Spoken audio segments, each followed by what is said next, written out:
just so far from here, focused on my own way, with never looking back to those who lived in fear.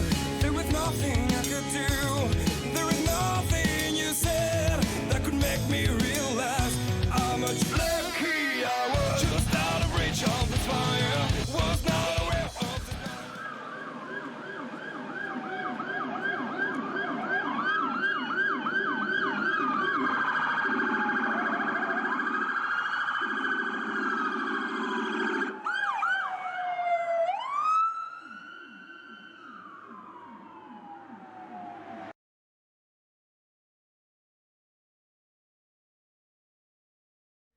Oh, say, can you see by the dawn's early light what so proudly we hailed at the twilight's last gleaming, whose broad stripes and bright stars through the perilous fight o'er the ramparts we watched were so gallantly streaming, and the rockets' red glare, the bombs bursting in air, gave proof through the night that our flag was still there. Oh, say does that star-spangled banner yet wave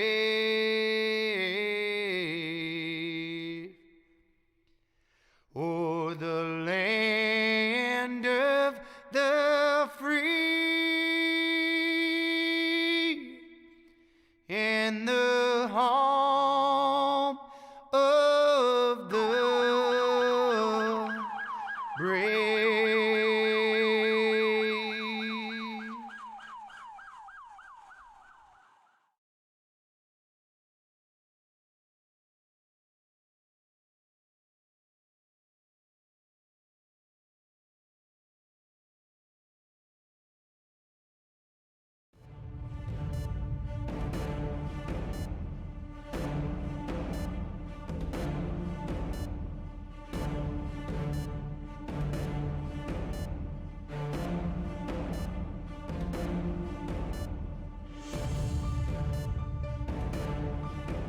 All right, good evening, race fans, and I tell you, we're here live at the famed Indianapolis Speedway here tonight.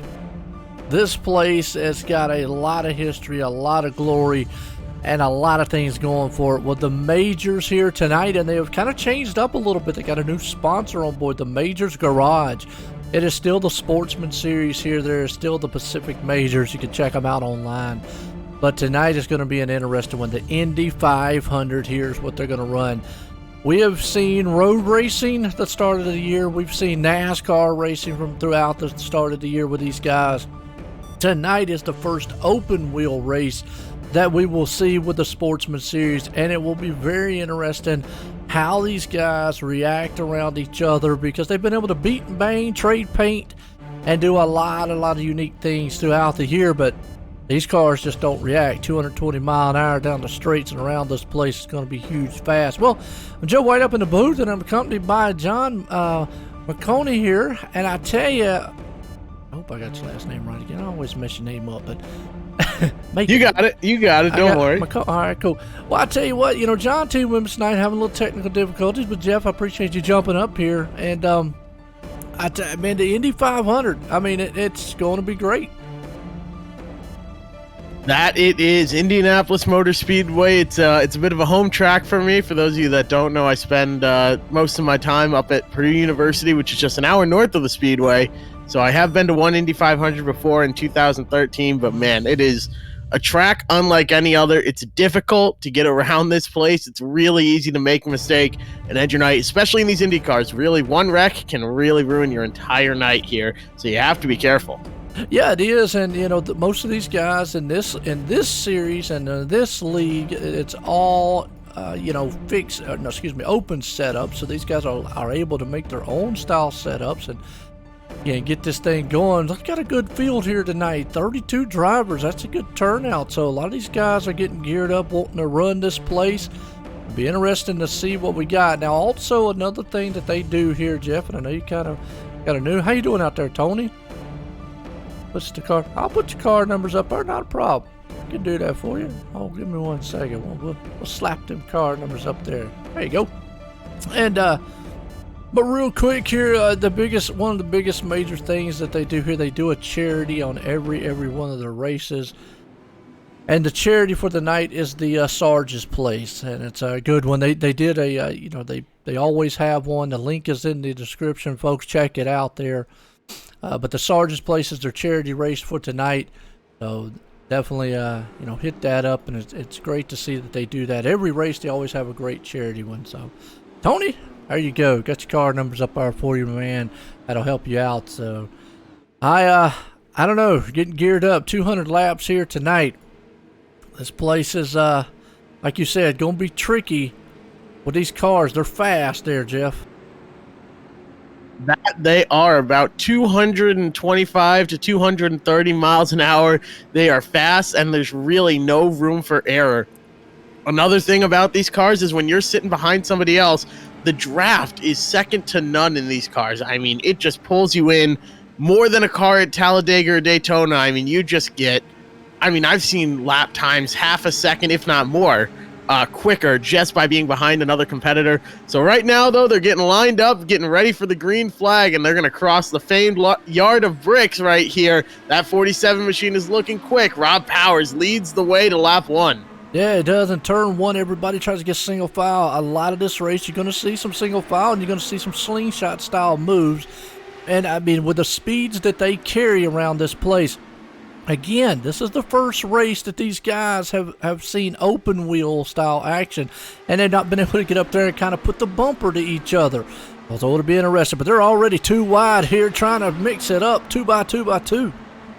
That's a dangerous game to play. You don't want to be too wide too early here, but at the same time, you really have to make aggressive moves if you want to have a good shot at a run here. Looks like teammates are out front. Rob Powers and Daniel Johnson running identical paint schemes. Looks like they've got some friends back there as well, though. That's a good way to tell who's running with who up here, is if the paint schemes are identical, they're probably working together. So keep that in mind here. Another thing you need to watch is who is going to run the bottom line. It's very, very difficult to make passes on the outside here in these Indy cars. You have to hold that inside line. That's why you see the current leader, Mark Stevenson, in the 53. He's out there. He doesn't have any friends right now up at the front. He's got 2 teammates that are working together behind him that he is not aligned with. So he has to just defend that inside line and not give them any room to run. And right now you see it. He goes down to that pit road wall, although it might have been too little too late, as right there you see Rob Powers going to run on the outside. He's going to lead lap number 2 there, but Mark Stevenson fighting back to the inside of turn 1 in second place. Yeah, it is, and they're still battling side by side up front of Mark there and Rob. They've been going at it here for the last several laps. I'll tell you out there, Rachel, way to go. Says pulling for Andrew Hudson. I do appreciate the chat out there. And Austin Knight. So let's see where actually Hudson is right now for you, and Austin Knight. Austin Knight back here in 25th spot, just kind of biding his time again here, Jeff. It's a long race. You've got, be patient. And you also got Andrew Hudson sitting there in 22nd position. So those guys might be just trying to bide their time, see what their car's going to do. And we said a lot of battling up front, but these guys in the back here. Turn 1. Looks like Daniel B. Johnson goes around. Let's go back and see, man. I want to replay what happened. Caution flag is out now. Yeah, let's go back up here. It actually looks like Joshua Mertz might have got involved with that one. Let's see here. That he went off track. He was up front here for the minute. Watching this replay looks right like fast. The 13 car, I believe that is, or perhaps that's the 18 to Joshua Lane. Oh, yeah, he checked up, and the 14 didn't get the memo, goes careening down, and has a lot of damage to that car. Yeah, they do right there, and you see him, boom, and oh yeah, he just destroyed the wall. It happened right in front of him. So let's, Ernie Ludwig involved in that one. Actually might have started up there with those two guys. So let's actually, if we can't get a little closer look here, what happened up front, get a replay. But you know, everybody loves wrecks, you know. Unfortunate for the drivers, but everybody up here, they might love them. Let's see what happened with Ernie here. Ernie's a well-known driver here in the league for the major Sportsman. And just like that, we were just talking about as we're watching a replay here again for the viewers, but just like that, and yeah, you see it right in front. Well, just caught the rear end, and next thing you know, it's chaos from them, and Ernie's into the wall hard. Not sure. I know in the past they gave him one fast fix.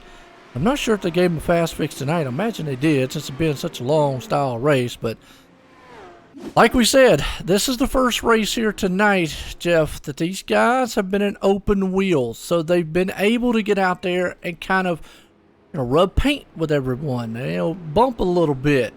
So tonight they're just, you know, maybe a little filling out process. Exactly. It's a big shift because in a stock car, I mean, you've got those doors and fenders on there. You're used to beating and banging on each other, maybe lean on the guy on your outside a little bit to make the corner. That really doesn't work here in these open wheel cars, though. I mean, I've seen cars go up on top of another. They'll climb tires.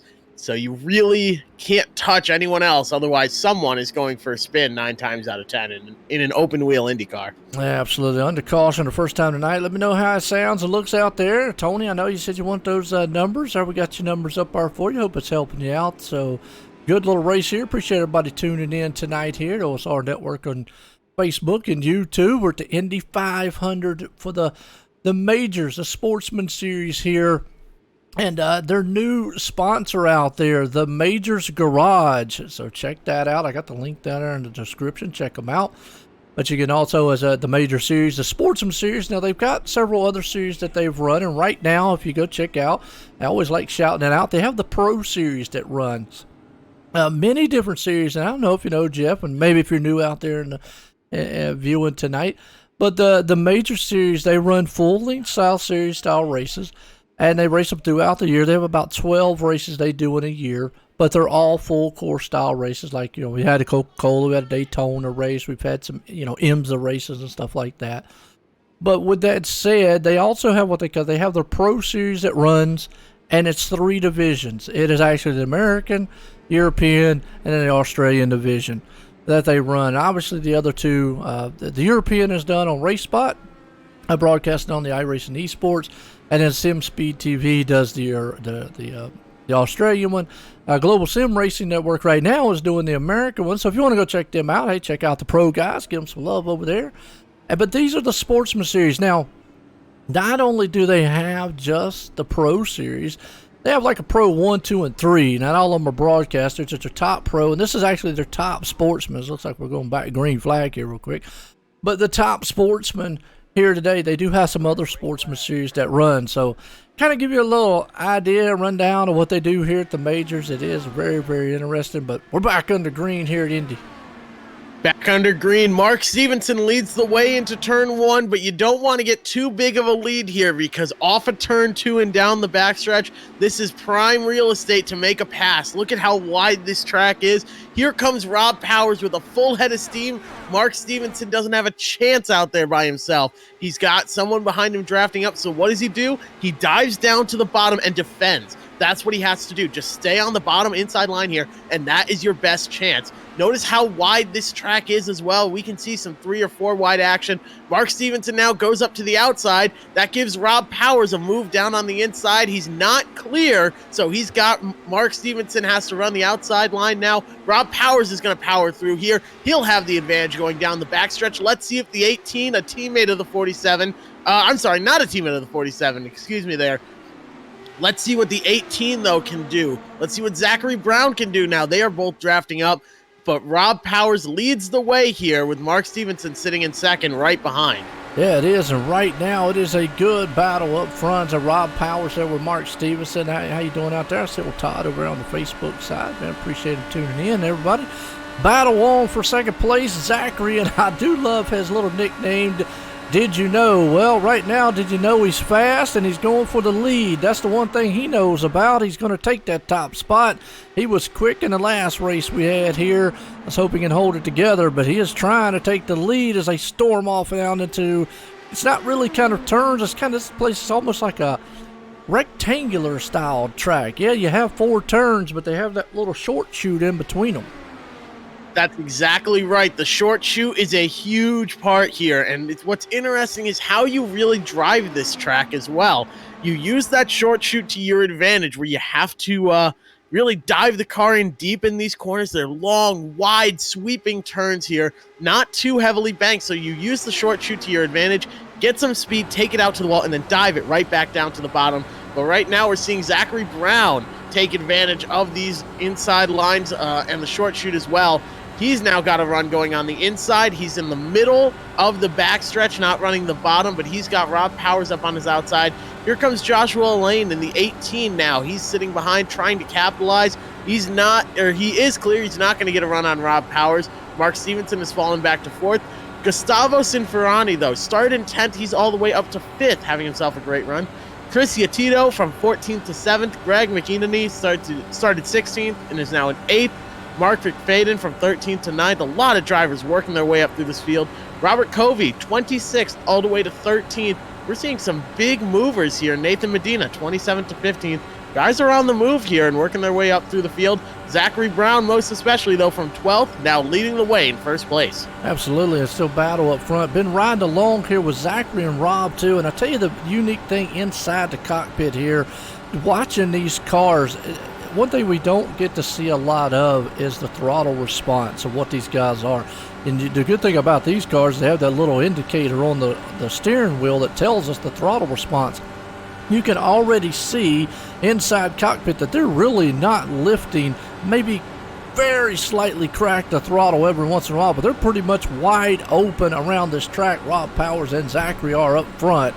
And it's just, I mean, you can either see it ever so slightly just crack the throttle there. I imagine they're not tapping the brake. Now, again, as the run goes on, though, yeah, they'll probably have to come off of it as the tires wear out a little bit, but that's a good shot inside view there just to show you. Now, if you go back behind them there, Jeff, a little bit, you can see like Gustavo, he's cracking the throttle a lot more because he's getting more of a draft than what Rob and them would. So he's definitely going to get a pull. So like right down on the front stretch right there going into 1, he's way off the throttle. You can see inside car. So kind of get just a technical standpoint of what he's seeing behind him. But the leaders are pretty much wide open. Leaders are going to be wide open. And another thing you do here is the best strategy is to actually cruise down in fifth gear. You enter the turn in 5th unless you're behind somebody else, because at that point you want to shift into 6th. 6th gear is like an overdrive essentially, where you can use it to power around somebody else, but you want to enter turn 1 in the gear that you will take down the backstretch, and that's coming from real drivers. I've been talking to drivers all week here that have run at Indianapolis, trying to get as much information as I can about these broadcasts, and pretty much the common theme that I've heard is that you enter turns 1 and turn 3 using the gear that you're going to carry down the straightaway. Another thing, you never ever want to sit directly behind someone when that wheel is turned. That car will get so tight and understeer, you'll go right up into the wall. You want to stick half a wing out, that way you can carry a little bit more speed. You can sit right behind somebody, but it's really going to hurt your run. So keep an eye here. Those guys might start to get a little bit tight if they're right behind somebody else. Another thing, if your car is hitting the rev limiter and it's hitting it right at 12,000, don't worry if you're not going to pass somebody. Keep it in 5th gear. You don't have to shift into 6th gear. It can get the car a little unsteady on turn entry. You know, that was a good point you brought up there, because when I was riding along with Rob Powers and him a couple times down the straight, he definitely hit the rev limiter, but he was staying constant in 5th gear. Good battle way back here, the back of the pack. Ronald right there along with Jason and them. The 28th to 29th place spot there, they're mixing it up heavy back there. So, and Austin Knight's in the mix there along with the 2. But that was a good point you brought up there. I mean, was riding along. We saw it. Most of those guys never even hit 6th gear. They stayed in 5th, even if they bounced it off the rev limiter, like you said. But again, if you're behind them, you can utilize that draft. If you're out front, obviously you're wide open most of it, but you can utilize that draft a lot, though, obviously if you're behind them. So you got to crack the throttle just a little bit. Exactly. Yeah, you can't quite go full throttle if you're behind somebody else. Just a little too much understeer here, no matter what you do with that car. When you're behind somebody else, being stuck in that vacuum of that draft, it's really, really hard to turn the car. So right now, Rob Powers, though, he's got it figured out. Zachary Brown cruising there in second. Joshua Lane in third. Gustavo Cianferrani, sorry about that, is in fourth right now. It seems like we've got about a 4-car breakaway here. Sitting in fifth is Mark Stevenson. He's got Robert Deloach right behind. Chris Yatito as well. So we're seeing sort of clumps form of cars here as different packs create themselves. Someone stuck in the middle, Gerard Gilbert, excuse me. Wow, I am butchering names tonight. I apologize for that. I feel bad. It looks like 7th, 8th, and 9th are all teammates. They're running identical paint schemes, so I'm going to go ahead and assume that. But Gilbert right now sitting in 9th place. He's got about 0.7 seconds to Stephen Paulison behind him in 10th. So, and he's got about a second to 11th. So we're seeing this field really start to split up now. Yeah, it is. I mean, and that's what the thing you're going to see. Even in the real Indy 500 race, these guys get spread out. Again, these cars are not like your NASCAR guys that get up there on top of each other, beating and banging. I mean, you're running at 220-some mile an hour here. That is bad fast around here. So one small little slip up, one uncalculated move, and you're going to be in a wall, and it is a hard lick like we've seen earlier there in that wreck. But a good run so far by these guys, as Rob Powers is the man out front. And, I'm glad you got that last name right there, Gustavo. Caution's out. Caution is out. Looks like Nathan Medina is involved. He was running 15th after starting in 27th. I wonder what happened. Let's go back on the replay here. Oh, came off the turn, just bounced off of it, into a wall. And that thing, we just said one small move, and the next thing you know, he is a bouncing jelly bean. Yeah. That's a jelly bean. Let's go back and watch a different angle here again and see. Yeah, off the turn. You said it got tight. Looked like shot straight up into the wall. Next thing you know, there's nothing he could do. Oh, just, yeah, done. Ouch. Well, and you mentioned it earlier. Cars get tight real quick.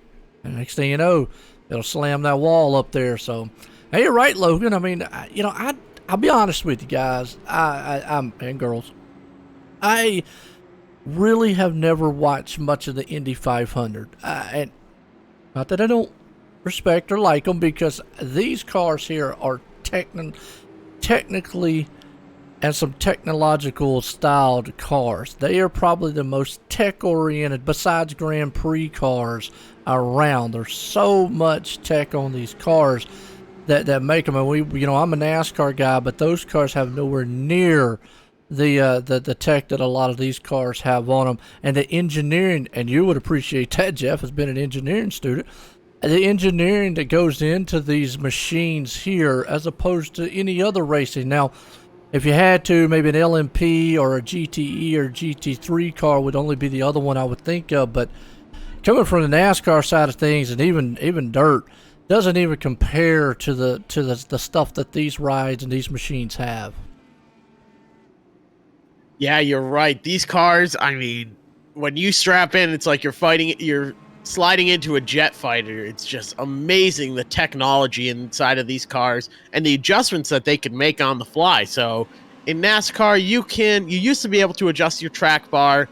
You can't do that anymore, but you can adjust your brake bias, just really small quality of life things that don't make too much of a difference to the car. In the Indy cars, you can actually adjust on the fly the anti-roll bars in the front and the rear. That really drastically changes the way these cars handle on iRacing. And the wing.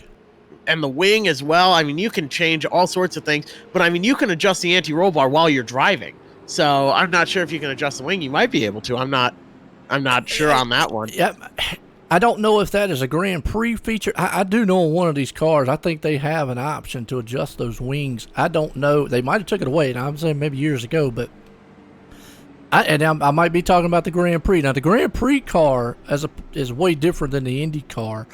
It's more of a road-oriented, because they don't really run those much on oval. I'm going to say the Grand Prix cars probably, when it comes to engineering, it's probably got a little more advancement in it than what the Indy car does.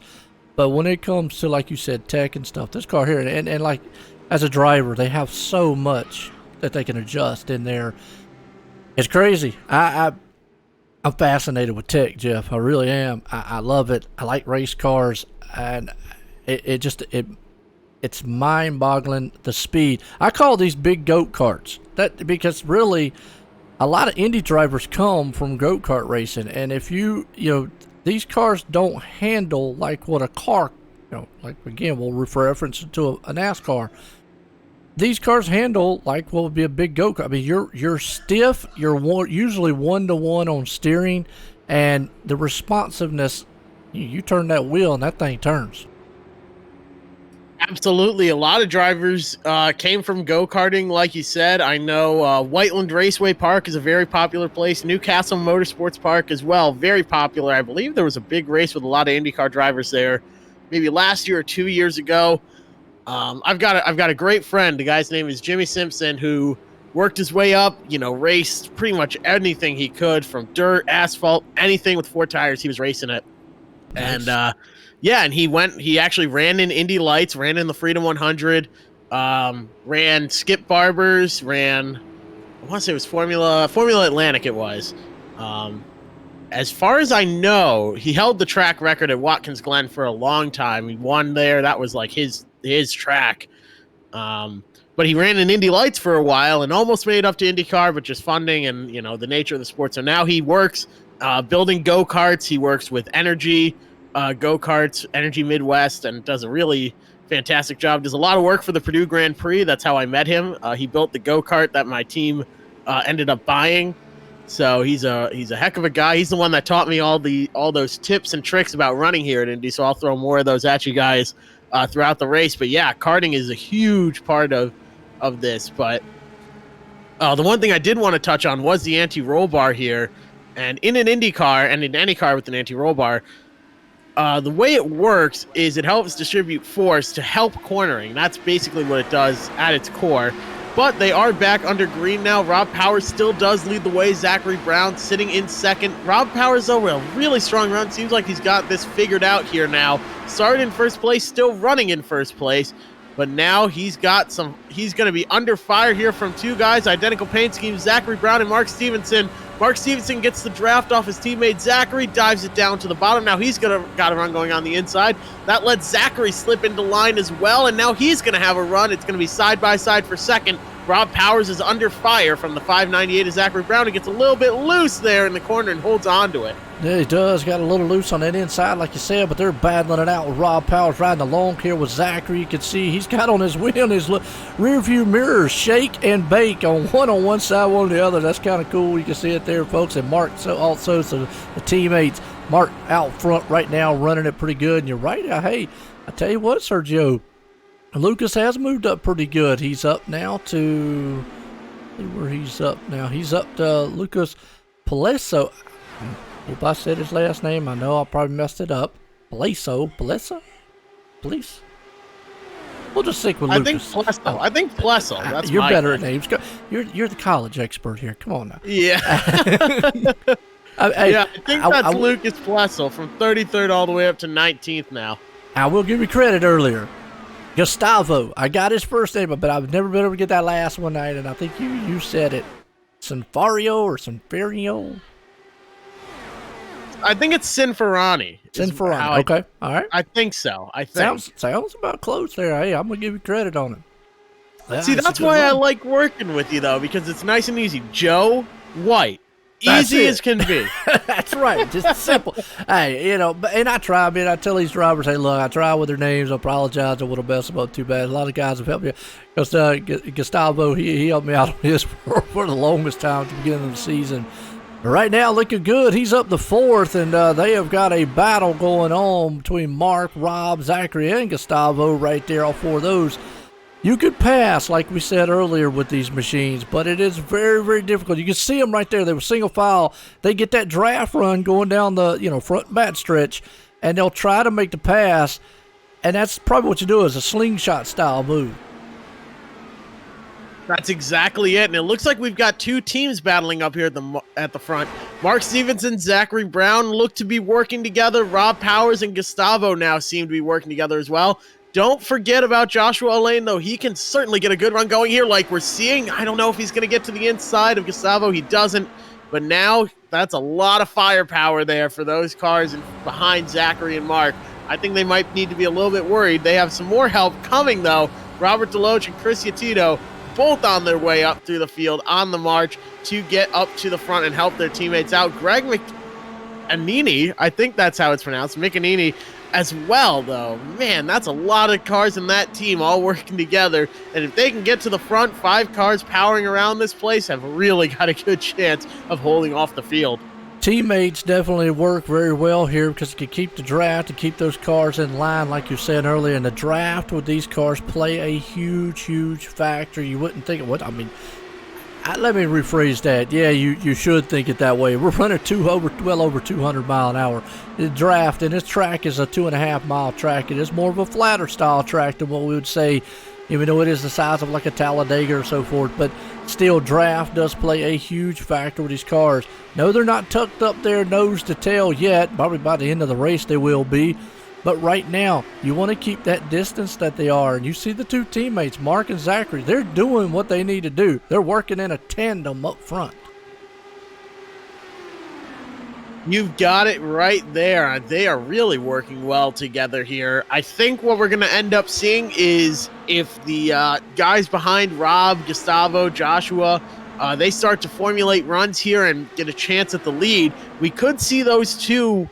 We could see Zachary Brown, who's sitting in second. He might go up to the outside of Mark Stevenson. He knows he's not going to be able to pass him because the outside line isn't as strong here. So he'll just sit on that outside and block any chance from the guys behind. And it's a valid strategy for teammates here. Just hold on to that lead in any way you can. Well, I'll tell you what, we was talking about folks helping us out with names out there on the YouTube side. They're definitely helping us out. Old Sergio out there, I think he put the last name for Lucas. Plus E. Plus E, and then for Gustavio, Rachel, I'm not even going to try. I'll let Jeff try it. He's better at English than I am. Plusel and Chian Ferrani, I think, is how it is. But the caution is, yeah. Looks Jason, like Jason. Yeah, Jason and Jeff Cardamone involved. All right, let's see what. Oh, they got contacted. Sent him into the wall hard. Woo! Wow, that was a lick. They just had contact with each other coming out of the turn right there. Nothing they could do. Yeah, watching slow-mo right here. Just a little bit of contact between the two. And you could get away with that, in, some stock cars or whatnot. But these machines, doesn't take much and you're gone. Yeah, it's just the tiny touch. That left rear tire is all it takes. Jeff came up a tiny bit there, and that really is a lot of damage there for the 119. That is Jason McSparron. Now, these cars do have a fast repair. We've seen some people already take advantage of it, but you don't want to use that crutch too early on. It's nice to have it sitting there, and at lap 30, we're just about a sixth of the way through this race, so you don't want to have to use it already, though. I am trying. I'm going to try because that Ernie Ludwig, folks, I went on a replay here and I stopped it. I want to slow-mo and watch from the roll cam here of Ernie and watch him get through this wreck. Watch this. This is amazing. He sees it, zoom, right on through. I had to do that. That was just wild. Nice heads-up driving by Ernie Ludwig there. Great move, and that probably just saved his race a little bit.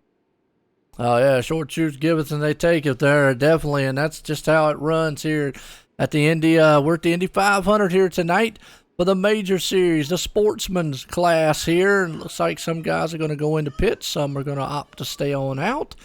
Right now, it is a very, very pit lane busy here right now. All these guys, man, will come out through, and Mark and Zachary looks like they're both going to come on pit road. Nope, they stayed out. They actually looks to 4 team cars up there. I'm going to say Chris is part of their team. Yeah, shake and bake on his. So we can kind of tell all 4 of those cars are in a team. They all got shake and bake on the window. Tires aren't really your limiting factor here at Indy. I've seen people run entire, 30-lap runs without changing them and really not have any issues whatsoever. I mean, they'll put down lap times that are within half a second, if not a couple tenths, of where they first started. But the limiting issue here is fuel. You need a lot of fuel to get to the end of this race, a lot of pit stops along the way. I think those people that are pitting now are more worried about fuel than they are tires, but you might as well take 4 and just get the car steady again. Yeah, I like that. Sergio says Lucas is more of Italian, so put a oomph on the on it. So I'm a Southerner, and you can tell by my voice, so a lot of words just don't come out right. And but let me try here. Lucas Palesel. That just don't. You give it a try, there, Jeff. Palesiel. How's that? Palesiel? That's more French. Maybe. I think more French. Plus L? I don't know. I really don't know. I'm I'd bad have to hear with it. names, Yeah, I'd have to hear it. But Italian. Hey, I like pizza. I like Italian food. So there we go. We're trying up here. I mean, Hey, yeah, we got spaghetti, pizza, pasta. There you go. I will say, though, here, Joe, and I don't know, you probably know this, and probably a lot of people, spaghetti and stuff, obviously Italian. They say pizzas, but actually that is an American-made. For the longest time, we associate that with because it does a pasta. So that was really good. So, okay, I appreciate it, Sir Joe. Hey, no way.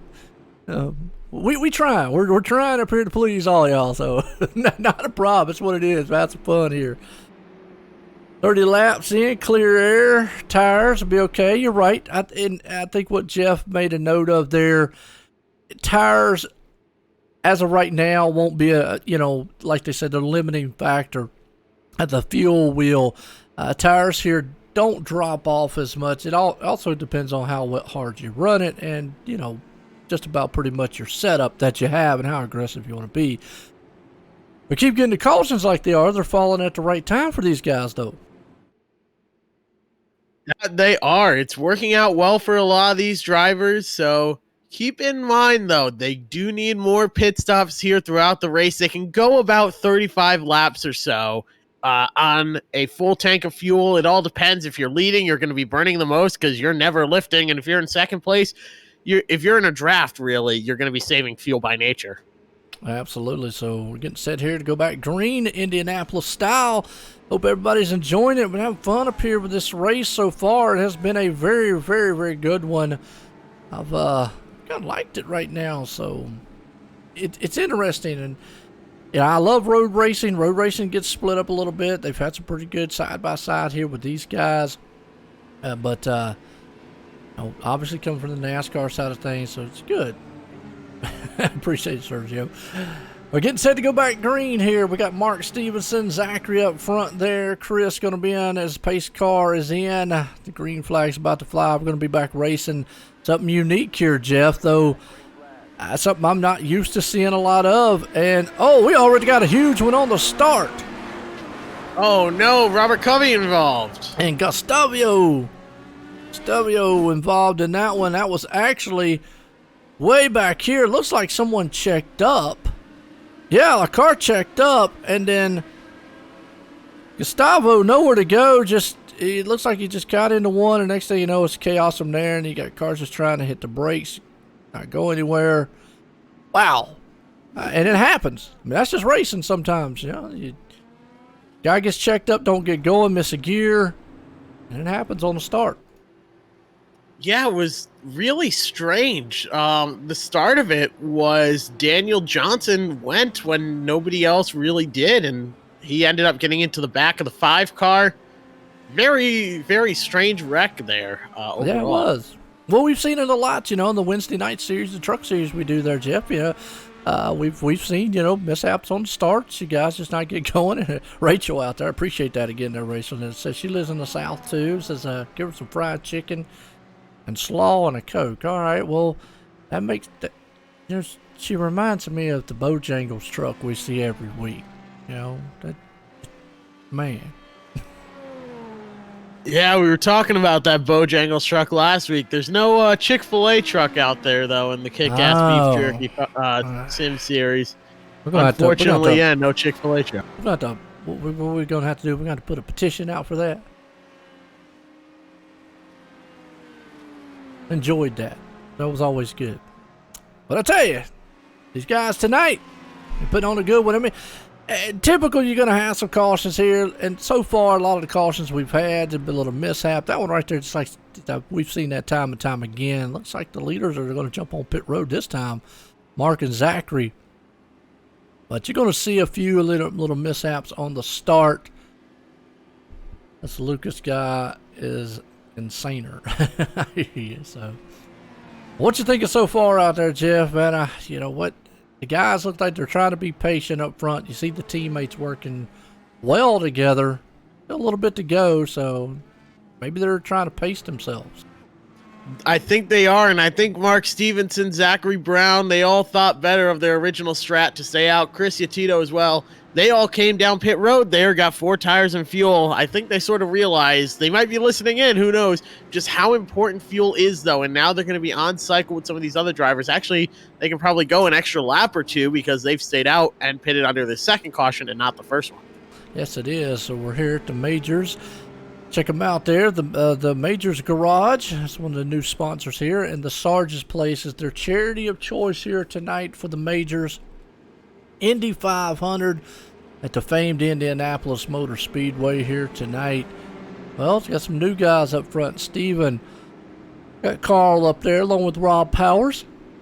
Robert, Mark, and Mark Stevenson and Zachary, they went into the pits along with Lucas. He's up there at 8th. Andrew's up in the 9th. And Chris Yatito up there in 10th. Rounds it out. Look back here, I know a couple of them are pulling for Austin Knight.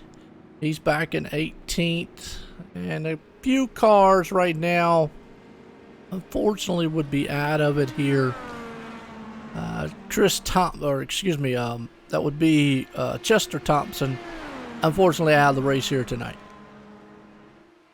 Yeah, it's frustrating when you spend so much time preparing and building a setup and hyping yourself up for this race.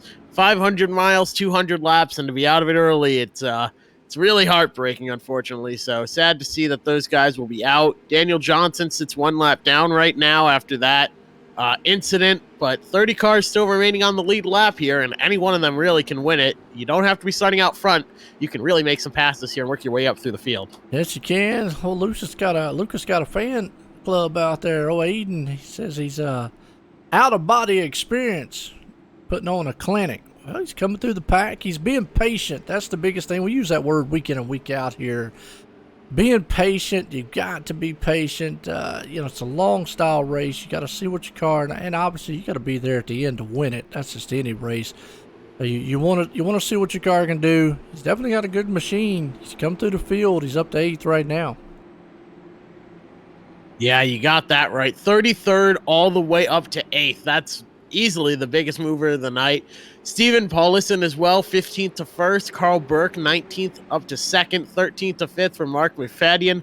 Man, some really great runs here. A lot of people making passes. Andrew Hewson, 21st all the way to 9th. Awesome runs through the field for a lot of these guys.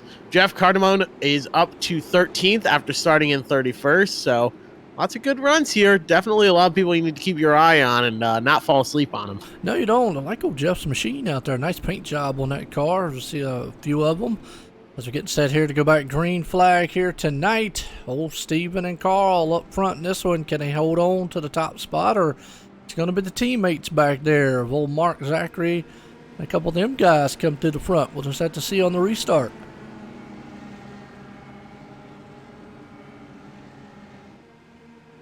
Pace car's pulling them around. See what we got here real quick. Pace car's going to drop off. And that flag man, he's going to see him up there on the flag stand. I'll always get a kick out of the iRacing flag man. He goes crazy when he starts flapping that flag. He'll throw his arm out one day. Oh, I know. Yeah, it's got to really hurt his shoulders, but at least he's into it, having a good time. And speaking of people having a good time, Steven Paulison up front in that 58 machine's got Carl Burke on his back bumper. He's not too concerned, though. He's actually pulling away off turn 2. That's not an easy feat to do. Down the backstretch here, here comes Rob Powers working. Oh, I'm sorry, that's not Rob Powers. Who is that? Up there running now for second place. Man, that's somebody working their way up through the field. That is Daniel Johnson, who's a lap down, trying to earn his lap back. That's Daniel Johnson now, who's one lap down, who's quote-unquote in second. He's right behind the leader, but he's fighting to get his lap back. I asked a question. Now, this might be a crazy question to ask, and again, to, apologize on it. I'm a NASCAR guy here. Do they have a lucky dog? If he was to stay a lap down and a caution come out, would he get a waiver round? I don't believe there's a lucky dog system in IndyCar, but I believe what it is they have to now race with the leaders. He doesn't drop to the back on the restart as you would in NASCAR. He gets to stay up front. Right now, he's on the lead lap, so if he needs a caution to come out while he's ahead of the leader. Okay. So that's his big thing right now. Is if a caution comes out right now, that he will get his lap back. So he's just doing everything he can to hold on to that lap, but it's not easy to do. Okay, well, I wasn't sure. I learned a lot of new things here with a lot of this great style racing with the majors because they do so much different ones. Right now, Carl Burke, he is in a huge mess of machines there. You got Robert. You also got Rob Powers. I mean, look at this behind the mark. And old Zachary right there side by side. A lot of, I'm going to tell you, that's some close quarter racing. One small move, and Zach got awful close right there. A very close call, and that actually works out well for Daniel Johnson. He's pulling away a little bit, but now here comes the 14 machine. Is that the 14? No way. He's been absolutely flying through the field. Yeah, I think that might be. So I believe these are a couple lap cars here. They are. Because that's Joshua Mertz. Yeah. So that's really good for Joshua Mertz and Daniel Johnson, who are now back on the lead lap with that caution coming out. But let's see who it was. This caution is not good for whoever was involved because I'm going to say it was Gerald. Let me see what happened because Gerald actually... It was Gerard. My bad, Gerard. Let's go back on him. Oh my gosh, he flipped over the pit wall. Yeah, that's probably why it didn't register on my, as why it was a wreck. But let's go back and see what happened. I clicked on him here. It said it entered the pits. Oh my gosh. We'll watch a replay on this one here. It says he entered the pits, and that's why I wasn't sure where the caution came out. But we're watching him right now here coming out of the turn, and he's gaining on another car right there. And he tried to move, and then the car just wiggled a little bit. And boom. Boom. And that thing is, yeah. Well, that's one way of putting your car in pit lane and in your pit stall. Hey, when your crew chief says you need to pit, you better get to pit road soon. So he managed to make that work there. But wow, that's pretty unbelievable. Yeah, that was wild. Yeah, and I'm not sure, I'm learning a lot about what, some of the rules are in Indy, some of the rules are in road racing, and a lot, because of NASCAR stuff, yeah, definitely. So I wasn't sure with him. I will say, though, good news is he should have been in front of the leader when that caution came out, so he got his lap back. Yep, Daniel Johnson and who is that? The 14 as well of Joshua Mertz should both get a lap back for Daniel. That puts him back on the lead lap. For Joshua, that puts him only 2 laps down now. So still a heavy, a very big hill to climb up and overcome here, but certainly possible. It's just not going to be easy. No, it's not. And right now, as we're in the caution, I tell you, Indianapolis Motor Speedway, like you said, location, obviously Indiana, USA. It's 500-mile race, 200 laps here tonight. These guys fly around this track, and it's very, very well named and known, and it's very popular. Good history lesson on it, and we'll read a little more throughout the race, but it's interesting to see the Indianapolis 500-mile race is the world's oldest current operational automobile race. That is neat to read, and just to read up on some history and whatnot of what they do here.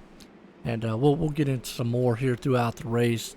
Long race here tonight, but just stuff like that is interesting. I like reading a lot. We read a lot about Le Mans when we were there, and we learned, me and John did, on that track. So Indy, definitely a famed place, and the bricks definitely are famous. That they are. There's actually a golf course. Part of it is inside of the track. So it's a really cool place to be. If you ever get the chance to go and visit the museum, I absolutely recommend it 100%. It's very, very cool. It's such an amazing place.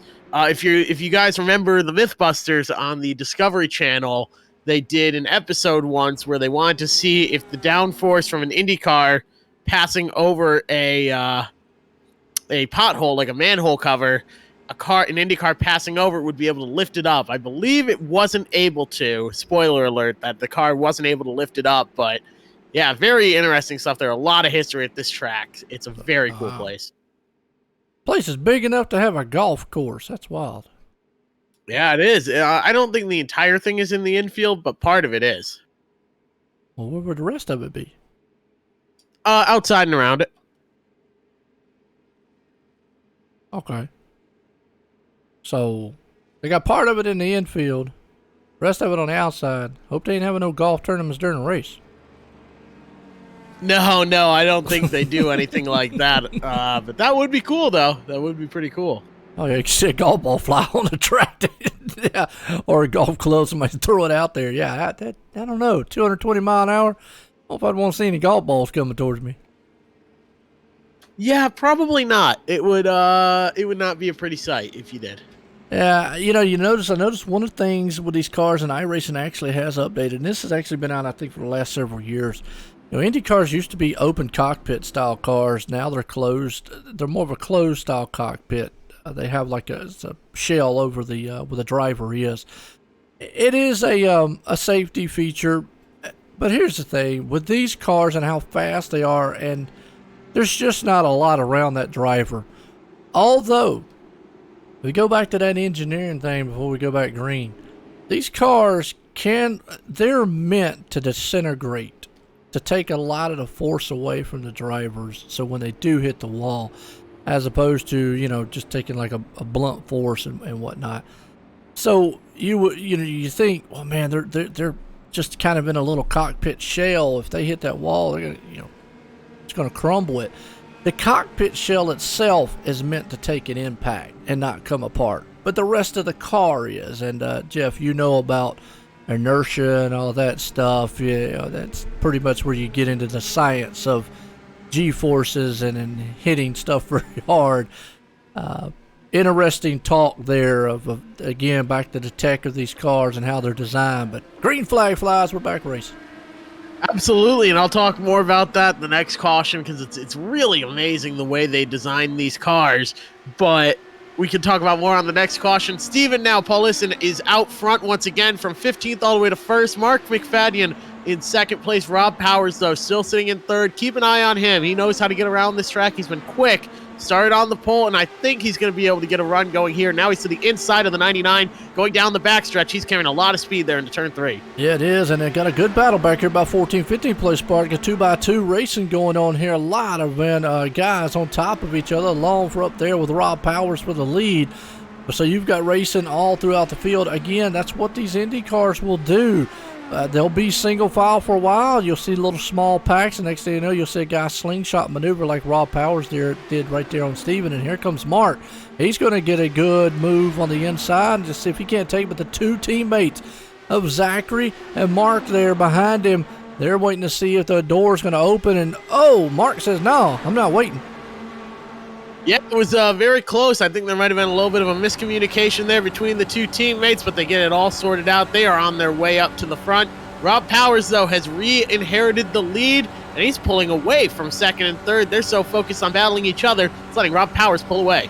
Yes, it is, and right now you've got Mark sitting right there. Now he hits 6th gear. He's right in the back right there, about 5th place spot. First time we've seen him hit 6. He drops back down into 5th going into the turn.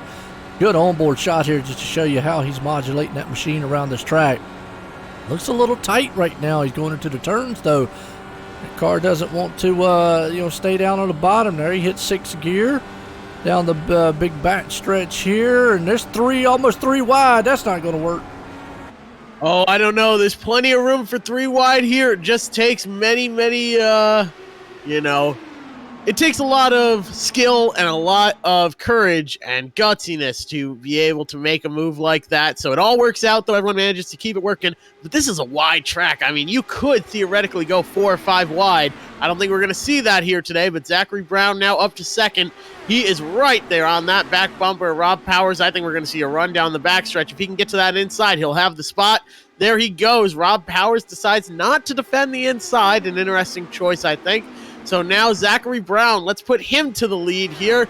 Has the nose in turn 3, entering it, exiting. He's got the lead. He's got a car length over Rob Powers in 2nd. I'll tell you what, we probably could have referenced a few fruits there when they was 3 wide. That's the way we'll put it, because Zachary now, he's back up front, but Rob don't want to relinquish that lead quite yet. Powers it back on the outside down the front stretch in 1.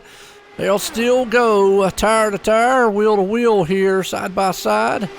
And a little short shoot there into the turn 2. Out of it down the longs. Looks like Zachary's going to get him this time. Looks like it, but it's going to remain a side-by-side battle. That outside line's working pretty well for Rob Powers, it looks like. And Zachary Brown decides to defend the bottom from Mark in the 99. Says, I don't want to give up that precious real estate. You need the bottom line here to paint that white line with your tires. You don't want to touch the curb or the apron or anything like that. That's where you know you've gone too far. But right there, Rob Powers makes the outside work. A really phenomenal job by him. And now it's side-by-side for 2nd. But that's not going to work out there for Mark in the 99. Rob Powers back in the lead. Zachary Brown in 2nd. Put the 99 and Mark McFadden in 3rd. And Mark Stevenson now in 4th place. I'll tell you what, Rob Powers put the power to the floor that time and was able to drive around Zachary. And Zachary still is having a hard time on that inside. He's going to try it again. Got to run. I think he might have him cleared this time as Rob's going to let him go. They're going to head off into the turn. Watching from Mark's view here, he's just sitting back there kind of just riding a little bit. But the thing about these cars is we see Rob right now, he's right there on the back end of him, right on that back wing. As we see, we might not think, well, he's not that close, but it doesn't take much for him to get a slingshot around him. No, it certainly does not. You can feel a draft here noticeably from about 1.5 seconds back of another driver. So being right up on that back bumper, you are being sucked right along. And you see that 228, almost 229 for Rob Powers there as he goes around, powers around. Diving into turn 3, he's got the position now. Put Rob Powers back up to lead off turn number 4. Let's see if Zachary Brown is going to be able to form a run here, though. Looks like he might be able to. Maybe not, though, as he decides to back off and ride behind here entering turn 1. Rob Powers remains with the lead. At some point, I think maybe what Zachary's looking for is hoping to get his teammate up there, give him a little bit of help to get Rob out of the way, because Rob's giving him all kinds of fits. So Zachary right now might just run in the tire tracks of Rob and say, okay, Mark, get up here and we'll see. We go tag team up here on Powers, because he's giving me a fit right now. And you're right, Andrew Hudson doing an outstanding job. He's up to 7th, and actually he's looking to maybe take out the 6th place car there, Chris. Oh, almost contact between them two. No harm, no foul. Everyone manages to hold on to it here, but like you said earlier, I think Zach Brown is waiting for a little help from his teammate. Mark Stevenson now is cleared. Mark McFadden, he's up to 3rd place. The 53 is. Now he's got to just run down about 0.7 seconds worth to get to Zach Brown, and that is going to be easy to do here in these cars especially. 0.7 seconds in a draft is nothing. It just means he'll take about a lap to get up there. Yes, it will. Right now, Rob is holding them off. Zachary sitting in 2nd, but they're actually looks like they're pulling away a little bit from the Mark there. He's having a little bit of trouble catching on the back end of the draft. Like you said, it'll probably take him several laps. He'll get up there. Then they'll see what they can do to Rob, and I think Zachary at this point don't want to tear up the tires, don't want to mess up anything on the car. He's content right now to ride behind Rob because Rob's just not going to give up that lead too easily.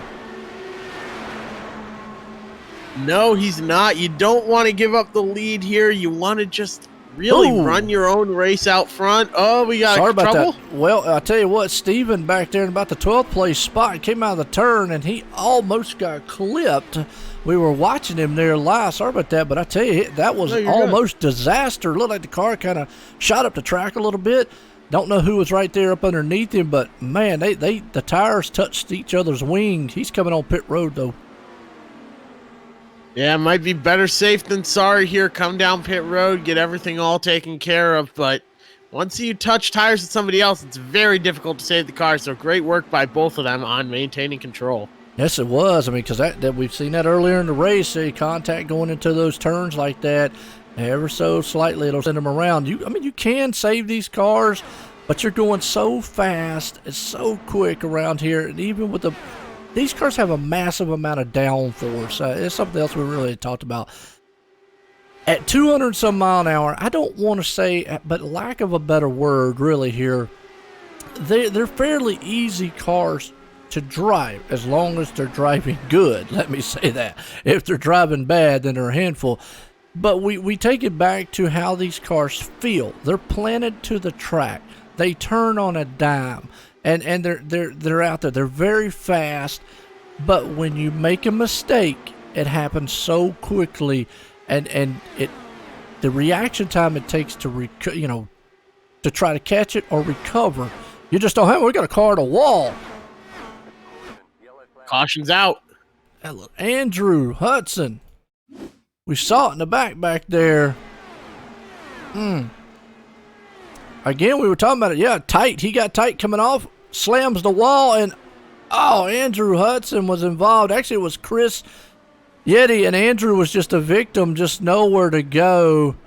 Destroyed the car there. But wow, we were just talking about that earlier, how these cars can get up there. And I was just saying it. I mean, kind of maybe look bad on that one, but easy to drive. They're easy as long as they're driving right, but they also can be violent animals and can snap out from under you.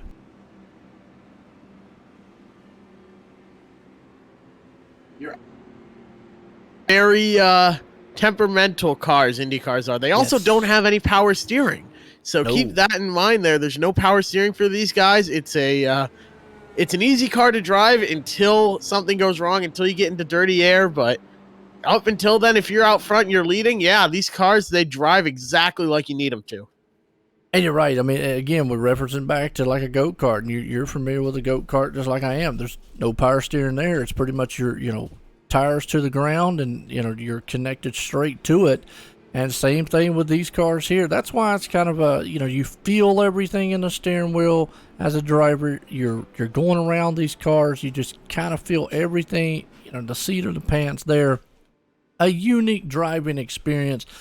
Now, obviously, I've never been in one, but you could tell. I mean, I've drove when I was younger many a go-karts there, and fast ones that the shifter carts. I've never drove one in, but many a go-karts that'll go 60, 80 mile an hour. You definitely can feel it, and by talking, like you said, with a lot of drivers and knowing what they go through with these machines, you feel everything. And that's why we reference it so much to a kart like it is. Exactly. And something that we were talking about earlier that I wanted to touch on again is the way these cars react when they're involved in a wreck. When you see an IndyCar wreck, you see parts and pieces flying everywhere on the track, and you think, oh my gosh, something's failed. The car just exploded right there. That's the car doing exactly what it's designed to do, where when it has an impact, it wants to distribute the force and shoot as many parts away from the car as possible. The shell of the cockpit will retain its shape and won't let anything hurt the driver. They've got the halo up around them now to protect them. That's a fairly new addition. I believe it was this year that they're adding them. But all the other parts, the wings, some of the body panels, everything, just shoot off the car. And the reason that happens is because if you can distribute that force and let those pieces go flying off, that protects the driver from those forces. So when something is hit, if it can shoot that force somewhere else, it goes flying off the car, whatever, no harm, no foul, it can just be cleaned up off the track. But if all that force is concentrated on the driver, it can really do some serious damage. It's, when you run into something, hitting something that Did hurts you fall out your chair? Oh, how long did I cut out right there? I think I might have knocked my cord to my microphone. I was just wondering, you were talking, it sounded like you went way back in the back of the room. I figured you got so excited over the race, you maybe just kind of fell out your chair. No, I've got a cord to my microphone that's very temperamental, so apologies about that. What was the last thing that came through? I don't know, hit with a snowball or something, that's about it. Oh jeez. But essentially when you're driving something and let's say you hit the wall, let's say you hit a wall head on, it's not hitting the wall that hurts you, it's stopping that hurts you. It's not the impact, it's the sudden stop. So if you can distribute the force anywhere else by, shooting body panels off, that's exactly what these cars are designed to do. Yeah, it's interesting. Rachel sat out there, and I didn't really think about this. We're talking about the cockpit there where the driver sits. It's basically like an upside-down jet fighter, and it's, instead of generating lift, it plants it to the ground. And when I think about it like that there, Jeff, that's really true. I mean, that's obviously what the wings are for. A lot of people are like, well, does the wings really help? Yeah, when they're running 200 mile an hour, absolutely. If you took these wings off, these cars would take flight. There's no way they'd be able to. Well, one, they wouldn't be able to handle them going into the turns. They would lose it. But two, you're about be guaranteed that the car would take flight. Not saying that it would, but it would probably want to take flight at a 200 mile an hour. It absolutely would, and I mean, they would hit a bump and they would lose control of the car. So what a spoiler does is it causes the air to push down on the car, and it generates downforce. That's why it's called downforce. It pushes the car down. So by adding one spoiler, it makes a gigantic difference. You notice that these cars have front wings as well. So they can adjust the angle of those wings. They can adjust, not really the size of them, but mostly the angle of the wings. And what that does is it changes the amount of downforce being applied to the car. More downforce, the car will stick to the track better. But sometimes they want a little bit less downforce as well. Keep that in mind.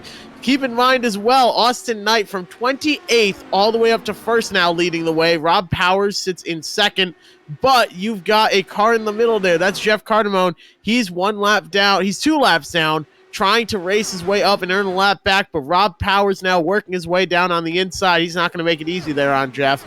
He's still focusing on the lead. That's Rob Powers really trying to get back up to the front here. Yeah, it is right there. Good to see old Austin up there having a good run. He's out front with Rob Powers, and some good, insight on what these cars and these drivers, have to deal with on this track as Rob's going for that lead right there on the bad stretch, and behind him you got Mark and Zachary. Those guys are battling it out as Rob takes the front. But yeah, I love talking about the tech and what these guys and drivers deal with. Now, obviously, we're talking in a real sense of things. We're in the virtual world. Let's kind of flip that subject over a little bit of what the drivers in the virtual world feels, because we're not going to get the seat of the pants type of feel that a lot of the real drivers. But what we do get is the feel with the force feedback and the movement of what the cars are. Obviously, for yourself, as we're in the caution here right fast. Looks like Jonathan Diggs. Go back on him and see what happens. Go back to our conversation here in a minute. What happened to old Jonathan out here? Oh, that car just... I don't know what happened if he just...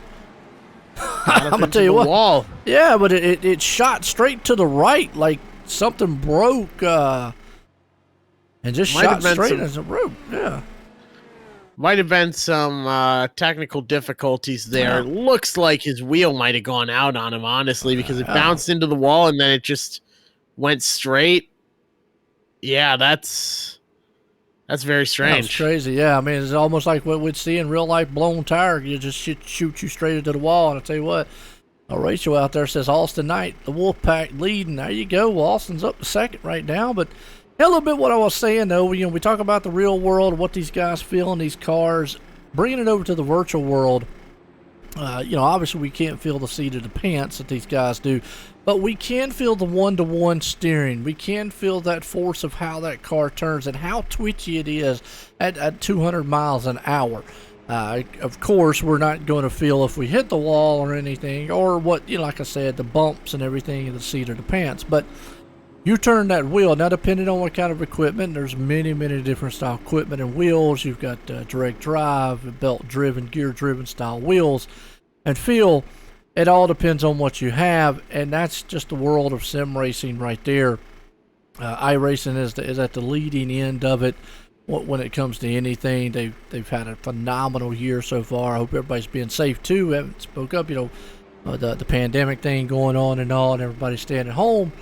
NASCAR did go back to racing, so I really think that actually, in a nutshell, Jeff, I think they're the first motorsports, or actually, I want to say the first actual sports to go back to any venue since all this has happened. Well, the World of Outlaws has been running a couple events, but not nationally televised. Professional bull riding was back for a while, so they wanted to claim that title of first professional sport back. But I think they were on like CBS. But you're right, NASCAR is the first, I would say, mainstream sport that a lot of people can, relate to, and probably name one or two participants. I couldn't name a single person that's a professional bull rider. I'm sorry. The bull, that's about it. That's the only thing I can name. And maybe a clown. Bozo. There you go. Now, we got that away, but if you watch, I didn't watch really the Darlington race today. I saw some highlights of it. Obviously, there was no fans in the stands. So that was unique. One thing I did find, and unfortunately, of Jimmy Johnson hitting the wall while he was the leader earlier, I hate that on his end, but what I did notice when I watched that video, it was unique, Jeff. And I'd say somebody, anybody, go to NASCAR.com and watch the video when he wrecked. You could physically, and this is something you just kind of neat little quirks that you don't pick up on, but with the crowd not being there, you physically could hear on the broadcast the whole car sliding and screeching and hitting and everything. It was so immersive. It was. I noticed that as well. That was really, really cool. And that actually tells you just how loud the crowd is at those events. Really, because those cars, 40-some of them machines out there are loud enough. And even when an Indy car and if a drag race or whatever you go to, these cars are loud enough. But that just tells you how loud the fans are at those crowds, and how much we don't really notice it watching it a broadcast, or even if you're there in real. But I did notice that today when he hit the wall, it was kind of unique to hear just the different sounds and just how it was around there. But I think they pulled it off well to have a crowd. I think it was interesting, and I would love to see. I know Logan out there said earlier that the Indy is actually going to run May the 26th. So are they running this one without a crowd also? I'm not, maybe something to look up here, but I'm not 100% sure. The Indy 500 has been rescheduled to August 23rd of this year. Okay. I know Logan out there mentioned it earlier, and he might have put that in there, so I didn't remember what he said. Yeah, August 23rd, my bad. So at that point, are they going to maybe by then be able to get the crowds back in? If not, it'd be interesting to hear these cars flying around, because they have a unique sound to them. I'm used to, the big V8 powered, these cars have that type of sound to them. I know that was not, exact, but they have a whine to them, so to speak. They do, and the plan is to have spectators in the grandstands by then. Eric Holcomb, the governor of Indiana, has said that they have a 5-stage plan. I go to Purdue, and we're going to be back there on campus in the fall. They've committed to that, so it's very interesting. But Indiana is dedicated to getting people back out and being able to move around here and opening the state back up. But Rob Powers is looking to open up his lead as well over Mark Stevenson, but it's not going to work out too well. Here comes Mark Stevenson now. He's side by side. Stevenson to the inside. Zachary Brown, the teammate, going to come in and help. He's also going to be able to get to the inside of Rob Powers. If those two teammates can get out front and get clear, that would be huge for them. I think we're going to see Mark Stevenson stay in front of Zachary Brown here to try and give him a run, but Maybe not. There he is. There he is now. He's going to try and give a run to his teammate here to pull him clear of Rob Powers. You know, we saw it earlier. Zachary was trying to get around Rob, and Rob was fighting. But right there, well, I tell you what, Rob's got a powerhouse. I mean, it fits in for his last name, Rob Powers, because he is not letting Zachary go. And it's just like we thought earlier there before the caution. Yes, he was waiting on his teammate. They can utilize the draft. Now I think it's going to be all for naught as you see him. But here goes Zachary to the high side. Now, I don't know if that was by design, because that's going to let Rob say, okay, you know, if you guys want to battle, I'm going to go with whoever's, you know, I can to maybe get the other guy out of the way. Absolutely. You work with who you can and take them as they come. Someone moving their way up through the field, though. Oh, blocking. Lucas Plussel. Oh, yeah. A little bit of blocking, but Lucas now working his way up through the field from 33rd. I believe he's up to 5th right now. Yeah, pretty sure he's up to 5th place and having himself a heck of a run here. Keep an eye on him. If he's this fast in traffic, just imagine how quick that car is going to be out front. Definitely someone to not fall asleep on. Starting 33rd of 33 cars. Right now, he's all the way up to 5th. Is that a smart move? I'm going to ask you here with what Zach and Mark did. I know they want to be out front, but with these cars, you just cannot use them as a blanket like you can with a stock car or a full, you know, sheeted, you know, full style car. Is it smart for them to be aggressive this early on like they're doing up front to try to maintain that lead, or just say, okay, you know, look, let these guys behind them maybe go if they're getting that kind of run on us? I think if you're sitting first and second and your teammates, you got to defend that spot. You have to make sure that nobody else gets the lead away from you. You're going to try and help your friend there, back there in 5th place. I think Lucas is in 6th. But Robert now in 5th place, trying to work his way up and joining the party. However, Mark McFadden in the, I believe that's the 99. 99, yep. Is now, no, is it? Yes, Yep, it is, 99. it is. And he is working his way up. He was sort of to the inside there, but it didn't end up working out for him. Now he falls all the way back to 4th. So you kind of got to just hold on to the lead here if you're the first two and make sure nobody gets around you. Yeah, and I'll tell you what, they're doing an outstanding job. I just get really, I mean, as a driver, that's nerve-wracking to see, even nerve-wracking to watch up here, because we've seen it time and time again. It doesn't take much, a little bit of touch on these cars, and you're going to be sent in a wall, and it could end your day. And such close-quartered, and everything is such fast-paced, too, with these machines. They're flying around here well over 200 mile an hour. A good run up front. You got Mark Stevenson out front with his teammate, and he's doing what you said earlier, too. Breaking the wind, going, side to side. But when he does that, that also lets Mark McFadden get right up underneath Zachary. But then Zachary's able to power back on the outside. That he is. So now a side-by-side battle for the lead. I don't think these guys are really battling so much as they are holding on to it. If they can block both the inside and the outside, nobody has any lane to get around. I mean, it's hard to make a run happen on the outside, but it's even more difficult to make the far outside of 3rd lane work. But that strategy doesn't really work out too well. You see back there, you got Zachary Brown in 1st, Mark Stevenson now in 2nd. Rob Powers slides into 3rd. Lucas now in 5th place on the outside, trying to make that work. I think we're going to see him cut down to the inside on the 99 here on the backstretch maybe and try and get a run going there. But Lucas on his way up through the field, making the outside work, drafting off Rob Powers now. Do not fall asleep on him in that 45 car. He's clear. He's up to 4th. Yeah, it is. I'm riding here along with Mark, and something we brought up earlier. We say this word week in and week out, momentum. And you can see with these guys running almost wide open around this whole entire track, a lot of it's got to be momentum. How you get around this track, how smooth you are with the wheel, turning the wheel, going in and out of the turns. And we can see with Mark right here, what happened to him in that one, he got on the inside, and he was on the inside coming off the turn. He had to crack the throttle. Again, when he did, he lost that momentum, and now he lost all like 2 spots just with that short little bit of hiccup on the throttle. He's back there in about the 5th place spot now.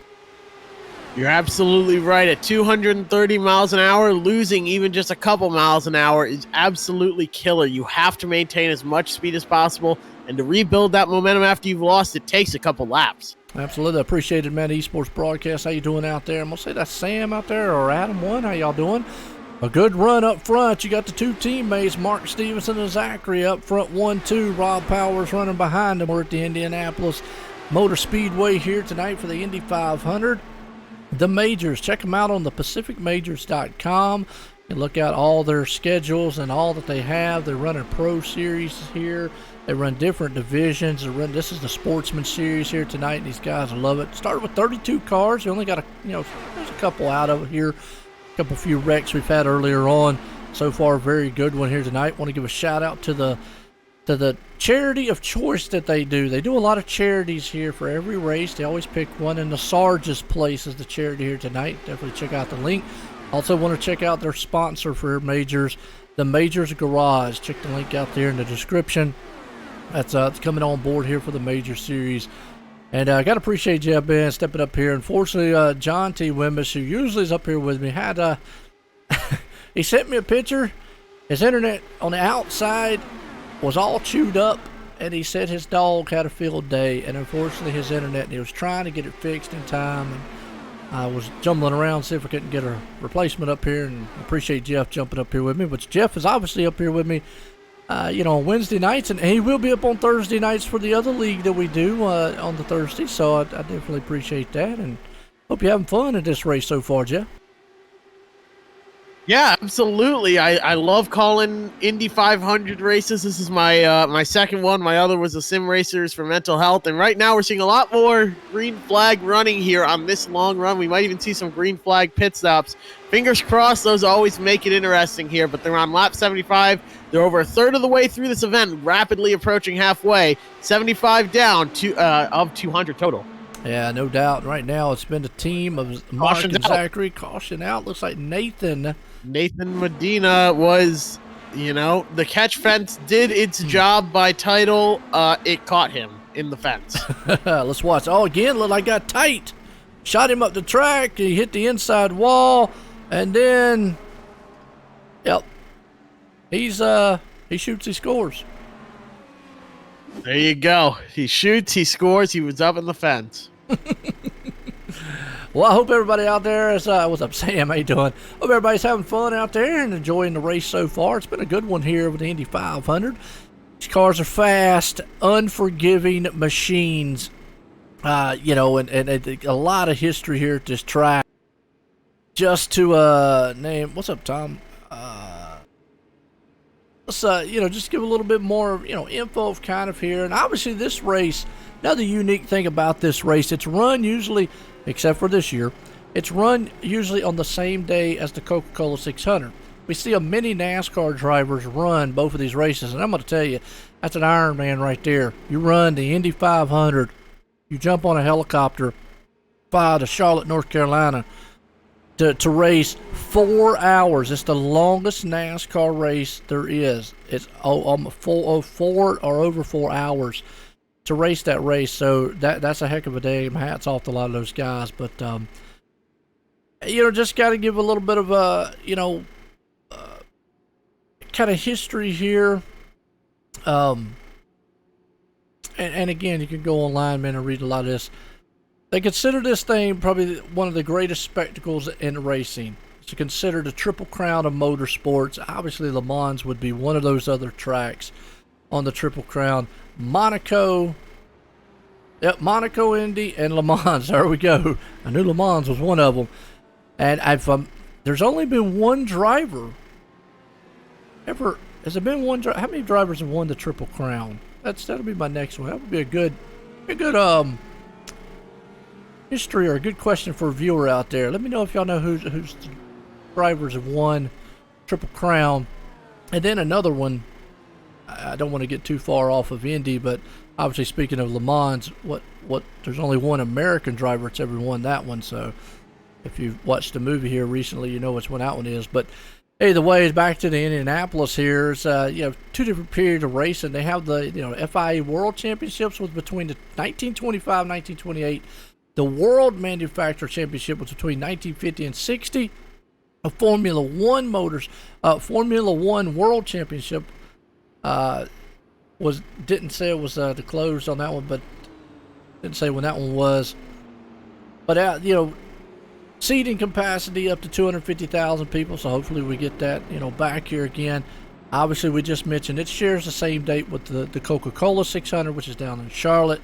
A lot of the drivers do double duty. Here's a good one, 1911 here, Jeff. Ray Herron was the inaugural winner here. So that is kind of cool. And in 2011, this place celebrated 100 years of running. And, it was the 100th anniversary in 2011. And the 100th running was held in 2016. That's right. They had a couple years off due to various events through world history. But, man, 100 Indy 500s. That is absolutely unbelievable. Now well over 100, about 105. Absolutely. So we're getting set to go back green. And I'll give some more recap here. Some drivers that have won most wins. A.J. Foyt. Well, that's a name right there. He's got 4 wins. Al Unser with 4 wins. And Rick Mears. All 4 of those drivers with 4 wins. That's the most winningest drivers of these well-known drivers. I mean, if you don't know who those guys are, brush up on your racing there, because those are definitely well-known drivers throughout the racing. And Penske is the most winningest team. Now, Penske obviously has NASCAR teams, and they do quite well. But Penske was really known for being in the IndyCar circuit for a very, very long time. He has 18 team wins. The most wins for manufacturer, Dallara, which is what we are running here tonight on the iRacing circuit. It is the Dallara engine. I hope I'm going to say this right. Offenheiser. I hope I said that. And the tire, obviously, Firestone. And I don't know. That would be another good question out there. A little good history thing.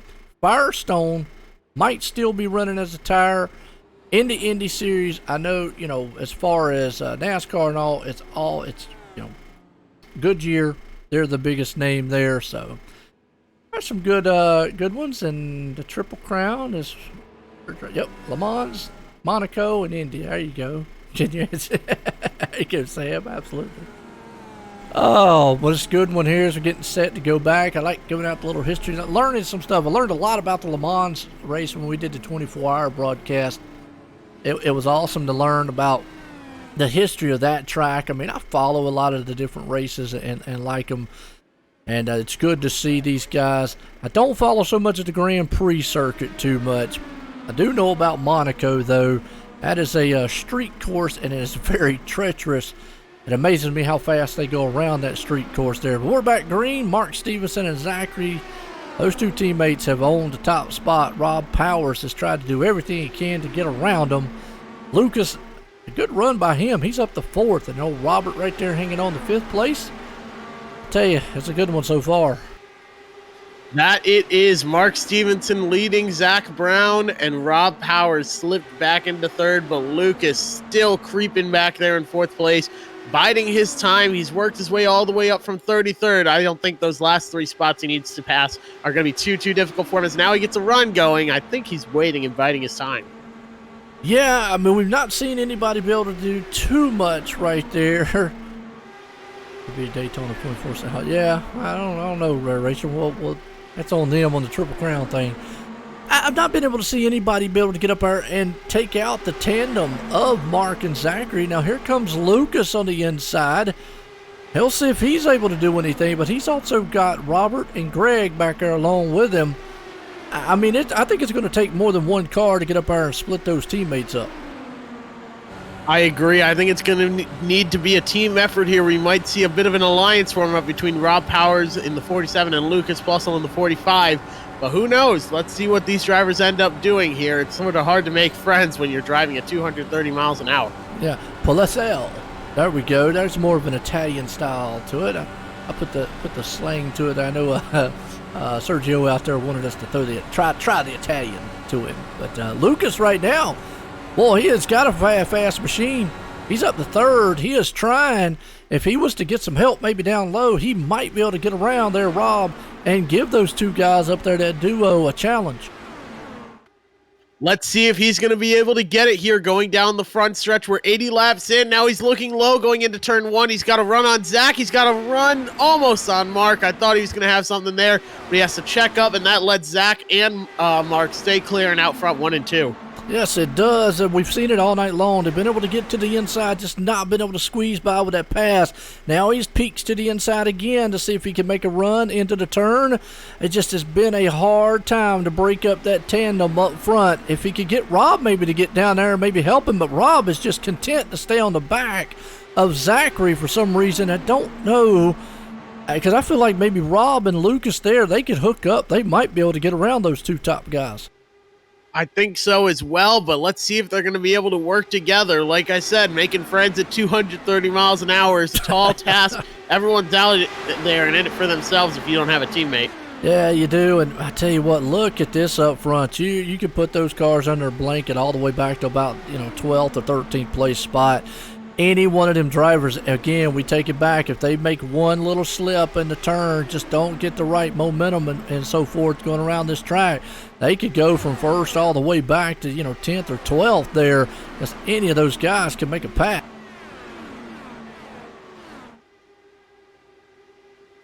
Another driver having a great run is Brian, I think that's Scrivener, back there in 11th. Now he's under a little bit of fire, but he's working his way up through the field, 32nd all the way up to 11th, 26th to 6th for Robert Covey. He was involved in an earlier wreck, worked his way back up the field again.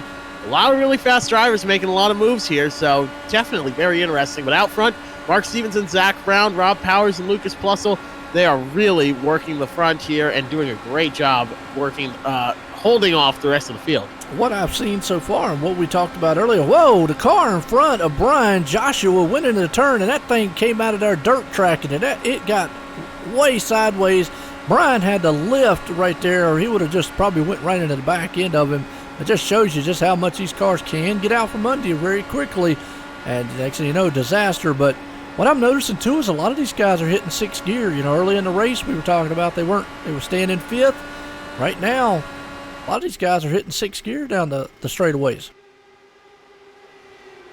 That they are. Sixth gear sort of used as an overdrive to make a pass on somebody, so getting up to sixth gear is a good sign if you're behind somebody else. It means you're carrying a whole lot of speed, so keep an eye on those guys and how they work their way through the track here. But it could be also a fuel-saving thing, too. I mean, obviously you see the leaders out there not doing it as much, but you see more of the guys in behind them there. Just for instance, let's ride along here with Zachary. Well, all right, I take that back. Zachary is in sixth gear. I don't know if you're riding the cockpit with him right now. You see the same thing I'm seeing here, Jeff, but you're seeing him all the way in sixth gear. He's not even going to fifth. That tells you right there he's got a fast setup. He is very comfortable in that car. He is running this whole track in sixth gear. That right there, hope we don't give a secret away, but that just means he's got a very, very fast, good setup underneath that machine to do that. Yeah, I think so. It might be an issue with the gearing. That's also another possibility. Who really knows? But he might also just be saving fuel, and he knows he doesn't need to get around his teammate Mark Stevenson there, because if he drops into fifth, he's going to be able to power up and get around. I think he's sort of just holding off the rest of the field there for his teammate. Yeah. Well, and also, too, you don't even see him full throttle. So, I mean, that's another thing kind of scary for the rest of the field. He's still got power in, reserve. Let's ride with the Mark. On the flip side, what we were just saying before, ride along with Mark. Now, he just hit sixth gear right there. The problem is he also hit the rev limiter down the front stretch in fifth. So, by being the leader, he is flat out wide open. So, yeah, Zachary right now is pretty much just content to ride behind his teammate, trying to protect those front top two spots, not trying to push the envelope one bit. He definitely has power there. Let's ride with Rob. Looks like Rob's doing, well, here's what's interesting with Rob. You see Rob there in third, ride with him. He's in fifth, and that thing is pegged. Now he hits sixth coming out of turn 4 down the front stretch. He's in sixth. He gets a good run up on the back end of Zachary. He lets off the throttle there. As I see what he's doing, he's content right now to maybe kind of ride there in third, or he could have got a momentum run and try to shotgun around Zachary. But what I'm actually seeing too here, and could be way off, but what I'm seeing is Zachary being able to hold it in sixth gear pretty much all the way around this track and at 3/4 throttle. whereas Rob right now is having to go back in 5th wide open to stay with him. I don't know if that means that setup that he's got too much, he doesn't have, I hope I say this right, maybe the gearing he's got in is way different, but does he have enough to get around, Zachary? Does he have enough reserve there to get around him? Because the way right now it's looking, no, Zachary has enough reserve maybe to get around Mark. Yeah, that is all to be seen. I don't think Powers is really trying to make a move and get around Zachary here.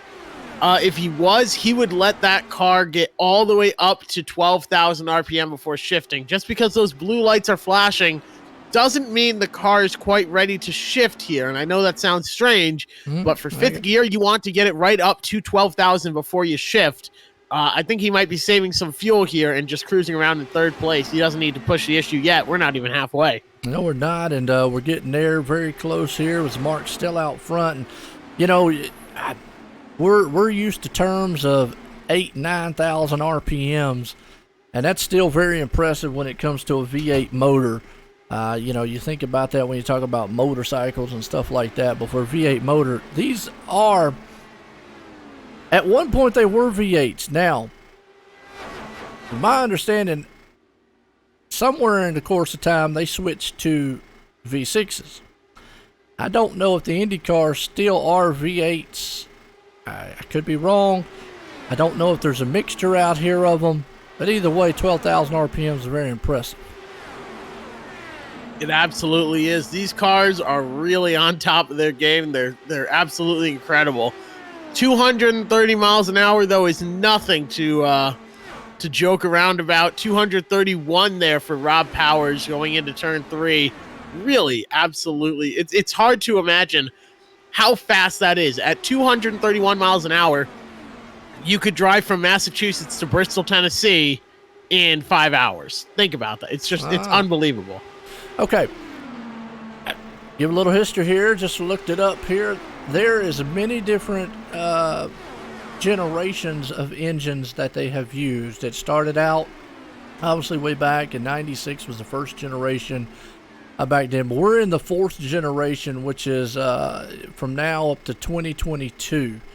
It's actually the we're in the 3rd generation, 2012 to 2021.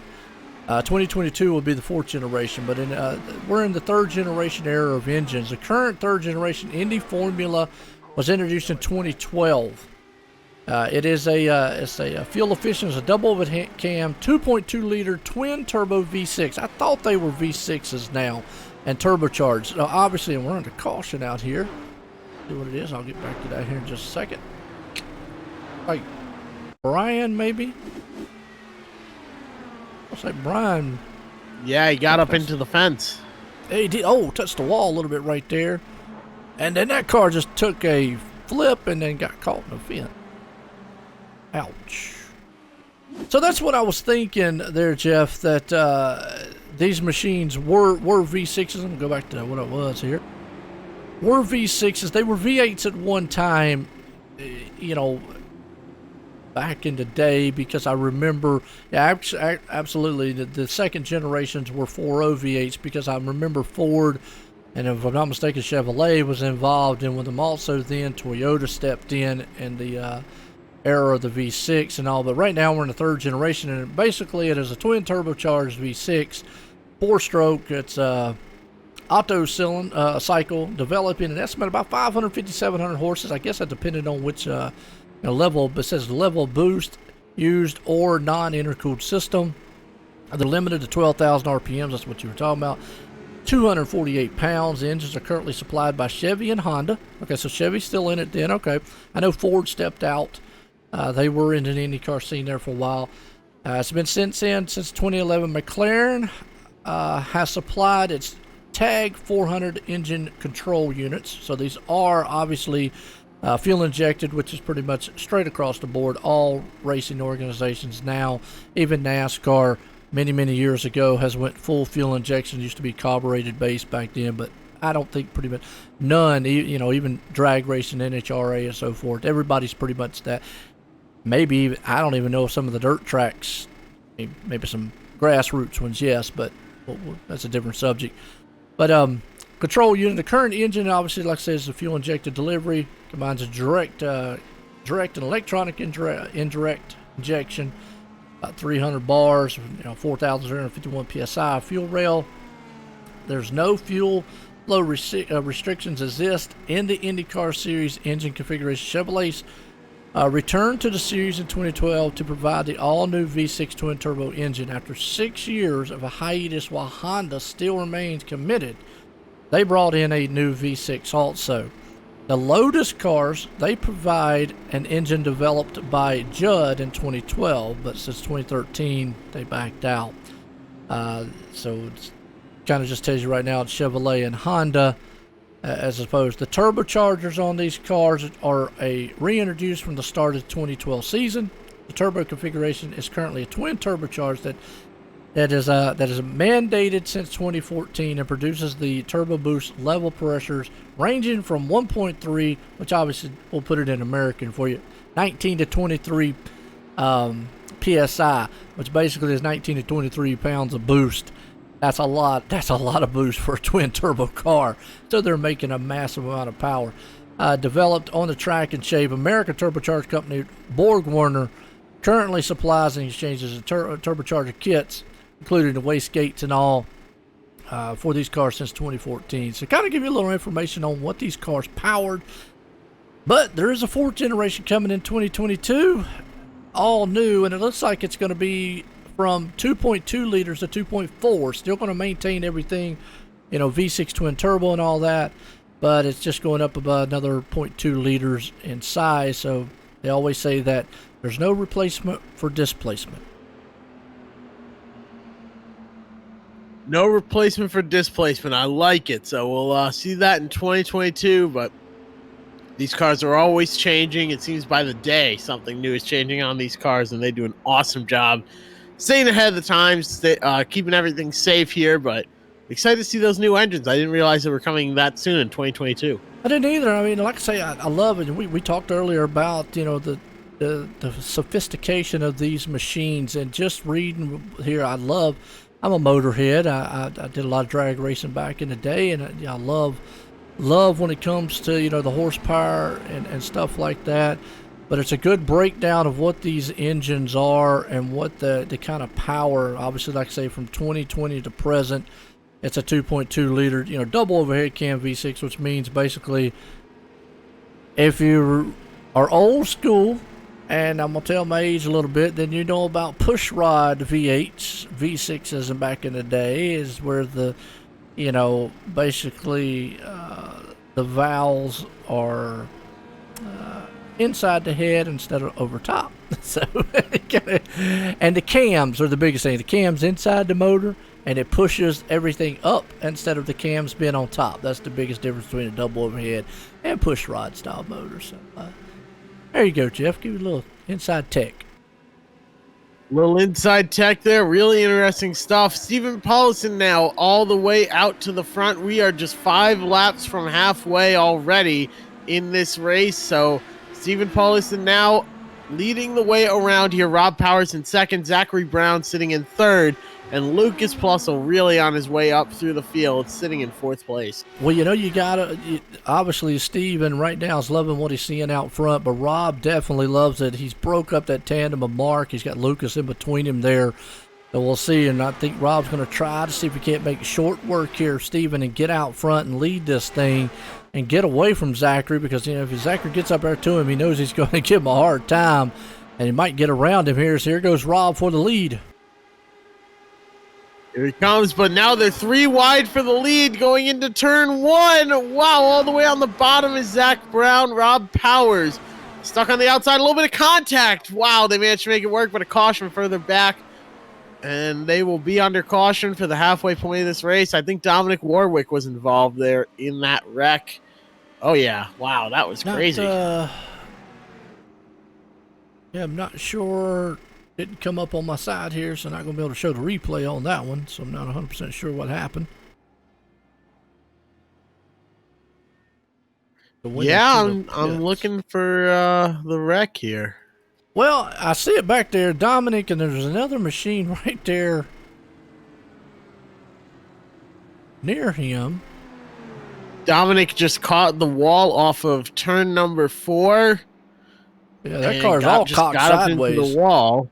Yeah, that thing's all kind of sideways. It's like crab walking. He actually hit Brett Trojan there on the bottom, and Brett goes hard into the wall. So, yeah, very unfortunate accident there.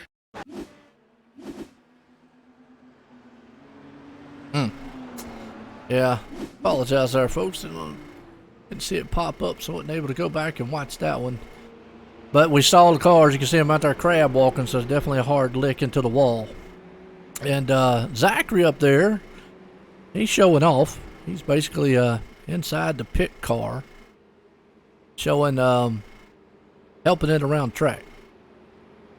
Trying to get going back under green here now. We are just about halfway through this race, so these drivers are going to start to get tired soon. It's a little late at night possibly for them, so they are just going to be tired and ready to keep racing here and hoping for a long green flag run.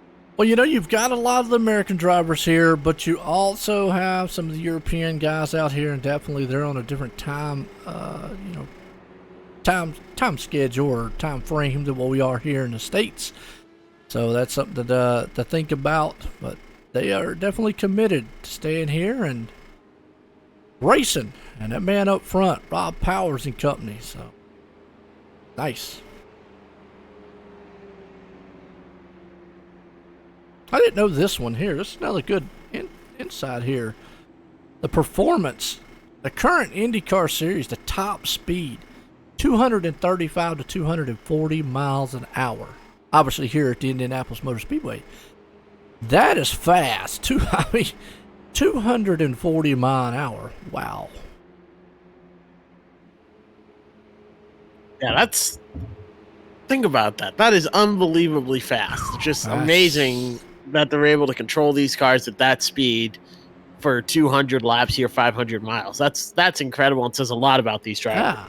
And you know, the reflexes to be able to, something goes wrong, you know, to be able to, you know, you've got to be on top of it. And it also says like intermediate and long ovals, top speed of 215, 220. And on road courses and street courses and short ovals, they still go 200, 210. And depending on the downforce setup. I mean, that is just blistering speed for these machines out there, and it hats off to the drivers to what they have to go through. Yeah, they endure a lot of G-forces on their bodies and just forces in general that they have to endure while they're driving there. And not only that, they have to drive a race car fast. So to put up with all of that, literally pressure and force pushing you down into your seat, and to still be able to be fast and accurate and meticulous, that's really unbelievable and hard to appreciate and process and think about without actually doing it yourself. I can say I've never driven one of these cars before, but I can only imagine how difficult it truly is. Well, you'll appreciate this one here, the fuel that they use. You know, normally we talk about fuel and, you know, that a lot of the NASCAR guys use. It's usually what's about 105, 110 octane style fuel. Here, that's ethanol style fuel that they use. It is provided by Sunoco. Is obviously the official fuel since 2011. They ran through 2018. Starting in 2012 season, though, ethanol fuel blend rate has been reduced to 85% blend. So basically now, since from the 2019 season onward, it's E85 ethanol. And we're familiar with what that is. It's basically corn-based style fuel instead of the normal oil style base. But they're using that at least until it says the 2020 right now. So that's interesting what these machines can run off of. Yeah, I actually didn't know that. I like that. Yeah. E85. I mean, you know, you're familiar with. We see a lot of, you know, drag racers now running a lot of E85 setups and stuff. Right. The stuff that I use for the go-kart team is it's pretty much 110 octane mixed with, oil. I think it's a quart of oil for every gallon of fuel. Yeah, it is. It's a quart of oil for every gallon of fuel we use. So very rich mixture, but not these cars. E85. Wow, I didn't realize that. Well, when I ran the go-karts back in the day, it was ethanol fuel that they actually ran in them. You could either run, obviously, gasoline, or you could put a carburetor that was built to run ethanol, and we ran it. And it was like $4 to $5 a gallon to buy it, which we were talking about back in the 90s. And right. But so like you said, in karting, there's two different ones. You can obviously have the gasoline, or you can have the ethanol running, which we're getting set to go back green. But we see it really, really in racing now, and we see it a lot in drag racing. A lot of these guys, obviously nitromethane, and then we see the E85 out there. But back green, and it's interesting that these guys in these Indy cars, they run it out front. Zachary, tell you what, Rob, does he have anything to get around? Right now, he is just a car length ahead of Rob Powers, though, going down the backstretch. Let's see what he's able to do. He doesn't have his teammate there, his backup anymore. Rob Powers gets right up. Here comes Lucas Plussel all the way down on the inside. All the cars on the outside have to check up. Lucas does not. Now he's side by side for second, manages to get himself clear. He's going to be side by side for the lead going into turn 4, and he's got the inside line. He's there. He might have a run forming here, but that outside line is strong. It carries more speed on corner exit. So now Lucas is going to fall back. He's got no drafting help. No, he don't, Mark. He's just stuck to the outside of him right there. But you see him side by side, and man, Lucas threads the needle, puts it back in third for the moment. Rob Powers up there in second. Zachary, I do not think that this war's over with here. By no means. We're over halfway here. And whoa, Mark had to make a very, very fast move. That's what we was talking about, the reflexes right there. The reflexes are important. He dives it down to the bottom, and that's going to give a run to another teammate of his, Robert Deloche. But look at that, all the way up to the front now, still doing really well. Is that Mark Stevenson machine? I believe, yes. Right now he is sitting, let's see, he's sitting in first place. He worked his way all the way up to the front, Mark Stevenson did, with that quick move down to the bottom, so a very smart move. He's now cruising his way around the track here.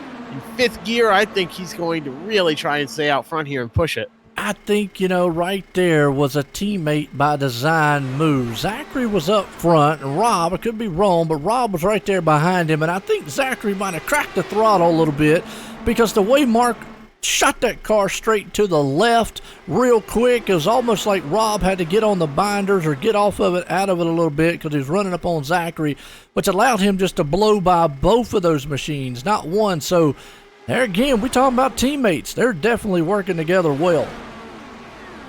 They are, and that's what it's all about, is you want the team to win one way or another. If it's you that wins it, that would be awesome, but you just need that team to win. You got to do everything you can here, but you're playing a game of chess at 230 miles an hour, and nobody said it was easy. It's a very, very difficult race. Now we're over halfway, though, so you start thinking about this final run here. We're so far from it, still have a few more pit stops left to do. But you start thinking about these moves later in the race. Yeah, and there Lucas moves up into fourth now as he shot up underneath Robert there for that spot. He's going to try to work over old Rob there in the third place, but it's been all Mark and Zachary up front. They have definitely, they know how to work the field right now, and I think that's what they want to do for the rest of this race. Stay out front, work that first and second position. They know Rob back there. The problem is he has, I'm going to say he has no help, and that's the biggest thing. He's going to have to get up with somebody. He's going to say Lucas or Jonathan or somebody, Joshua or somebody there. We're going to have to get up here. If we're going to knock these two guys out of the way, we got to split them up, because if they stay together like that, it's going to be the Mark and Zachary show. You're absolutely right. It very well could be here, depending on how well these teammates work together. But Rob Powers is strong. Lucas Plussel is strong. Robert Deloche is also very strong in that 235. He's back in sixth place right now behind Joshua Allain and trying to work his way up to the front with his teammates, Mark and Zachary, but they've got a really good control of this field here, first and second do. Yes, they do, and they're good a little further back here at about 9th and 10th place spot. Good battle there. Greg, he's up there in the 9th place. He's trying to see if he can. He's getting passed there by Brian Hollick, though, who is in 9th. Up underneath him, we got Joey Haynes there in 11th. He's moved it up pretty good tonight, along with Daniel Johnson. And Gustavo, well, he was involved in a wreck early on. Back up to 13th. That just right there, just never give up. And hey, he's back up to 13th now. Man, that's a great run for him. Really making a lot from a little here. Gustavo having a great run so far. Daniel B. Johnson as well. He's worked his way back up to 12th. Joey Haynes from 20th all the way up to 11th. Here comes Lucas Plussel up at the front, though. He's now going to be side by side for second, kind of, sort of, once again. Actually, not really. Zachary Brown works on the outside, but now Lucas Plussel to the inside of Rob Powers for third place. It's a side-by-side battle. Yes, it is right there. Lucas and Rob will go to, wheel to wheel, and they're side by side. You see Rob gets a good run, though, up on Zachary. That'll push him up going into turn one. That'll push him right past Lucas. But behind them, Joshua and Robert Deloach, they got a good battle going on. That's actually for 5th and 6th. Car in the wall. He kept it in the wall. He's trying to keep it in the wall back there. Yeah. I think it's just bouncing on and off the wall. Looks like we're going to stay green up here, though, but like we've been talking about, very, very easy to do to get that car up into the wall. It's a bad mistake to make, and it can really have some heavy impacts on your run. Austin Knight, who was up front earlier on, back in 19th place. Ernie Lugwood, who has missed a couple of them here all night long. He's back in 17th. Andrew Hudson, he was up there. He's back in 16th spot. Guys have still got time to make a move to the front side. They've been up there, so they know what their car can do. Mark McFadden right there in 13th place. But let's see here. We've still got, well, we've got about 24 cars still out here. Several of them out of the race here so far. Several of them, several laps down. Starting back there around about the 22nd, 23rd place spot. Yeah, 20 cars remain on the lead lap of the 33 that started, so we're starting to whittle down the field here. Dale Green is a lap down, just went one down. Joshua Mertz has worked his way to just be one lap down here so far. Brian Scrivener as well, one down. James Stroger, 2 down. Gerard Gilbert, 2 down. Jeff Cardamone, Dominic Warwick, both 2 laps down now, and the rest of the cars are off the track there from 28th on back. So 20, though, remain on the lead lap and are still fighting. Really, if you're on the lead lap and you've got a car that's in one piece, you've got a chance to win this thing. But Mark Stevenson and Zachary Brown are not going to make it easy for you. They are still running 1 and 2. Yeah, it is. They are up front. They have got that tag team going on with the team. Zachary and Mark does, and they don't want anybody to mess up what they have. Rob right there is trying to think of a way that he can maybe get around them. Lucas is there on his back deck lid. I don't know. It's going to take. I think he's going to need some help to get around those guys up front. Joshua's there in 5th. Robertson 6th. Right now, everybody's just being patient. I think just riding until maybe hopefully we don't see another caution. It goes green the rest of the way, but until at least the pit stops come on board here later. You're right, and pit stops are going to be the huge key here. How quickly do you get in and out? Do you make any mistakes? How hard do you attack pit road? It's very, very easy to speed here. You're going from well over 200 miles an hour to just about 60 or so here going down pit road, so very easy to make a mistake. You have to be careful here and not mess anything up, because even losing just a second is huge and can really mess up your day. Yeah, it is. Good battle going on for 7th and 8th there. You got Steven, and it looks like, I'm going to say Robert. Wait till my camera angle here changes to make sure. Yeah, I think those two are right there. Robert and Steven. You got another Robert right there behind them, so a couple of them in the mix. Between 6th and 7th. And Steven coming to pit road. Yeah, so I don't know if that's scheduled. Green flag. I think so, because right now, lap 112, it's about 30 or so laps that you can make on your tank here, so you always have to keep one eye on it. Right when you start getting into a groove, it's time to pit again here. So right now, Stephen Paulison is going to pit, take 4 tires, fill it back up with fuel, and try and get back out there quickly. Yes, it is, but still up front, Mark and Zachary own the top 2 spots, along with Rob right there behind him in 3rd, Lucas up to 4th, Joshua the 5th. Rounding it out, so look through the field here. Some good battling going on back about 15th, 14th place spot with Andrew, Chris, and Austin Knight. You got Ernie Lugwood back there, so these guys are just trying to, we know we got a couple pit stops here left. These guys are trying to see what their setups have got, what they need to do to get up there. Another thing we haven't really mentioned too much of, this is definitely a hard place to pass once you're marred back in traffic. We say that on a lot of tracks, but you're way back there in the back. Making up ground is hard because about everybody's wide open. You're right, and you really have to rely on that draft and slingshot your way around here, but it's not easy to make passes here. You really have to hit your marks and do things right if you want a chance at making passes. So we'll see who's able to do it and who's able to do it well. Lap 114 right now is what we're on of 200. Yeah, it is. So good run so far. Andrew Hudson right there. Hope everybody's enjoying it. We're at the Indianapolis 500 here tonight. Well, the Indy 500 here at Indianapolis Motor Speedway for the Pacific Majors Sportsman Series. Actually, they have a new sponsor on board here, the Majors Garage. Check out the link down there in the description. Check them out. They also, their charity here, the Sarge's Place. It's always good to see the Majors here put on, every race they do, they have a charity of choice. That's always good. They've had many different ones in the past. The Majors here, they do full style races. The Indy 500 here tonight, we've had the World 600, 2.5 hour. There's a Daytona. We've had 24-hour races. But they do quite a few. We got a lot of races left throughout the year here too. We got some dirt races, USAC midget races coming up, modified races coming up. I know you know a lot about that one there, Jeff. We got a lot of them coming up throughout WEC. We do have a Grand Prix, Formula One style race coming up on board.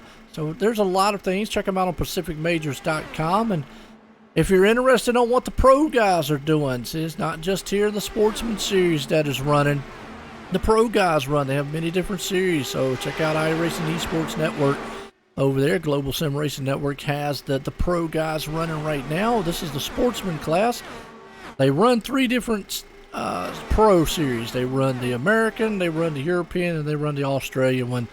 Obviously, the European and Australian one's already run. You can check those replays out on iRacing Esports Network. And the American one is running right now alongside of us right here with the Sportsman Series. And give these guys, and you can see just by being a Sportsman Series, these guys put on a great race. And Rob right now, he's going to see if he can't split up that tandem up front.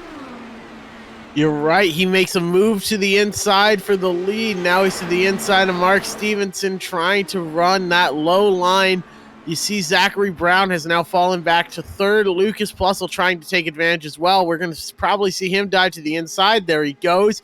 He's going to stick with Rob here and try and make their way up to the front and break apart these two. Very close call right there, but Rob Powers holding on to second place. Yeah, it is. He's trying. He's got that nose out there. He's going to try to squeeze it up there in front of Zachary. He's been able to do it, but Zachary's going to swing back down. Thought better of it. Pulls back in line for the moment because that would have brought Lucas in there, but no, now he's going to say, hey, I got to run.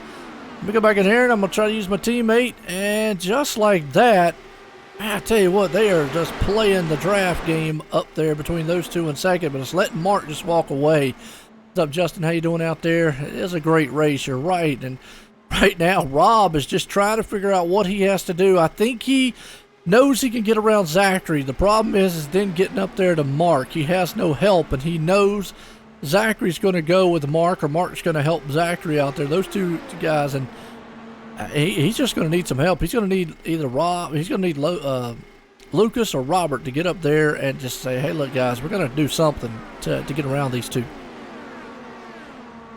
Right, that's the goal, is to just pass these two teammates. Mark Stevenson still sitting in first, Zachary Brown still in second.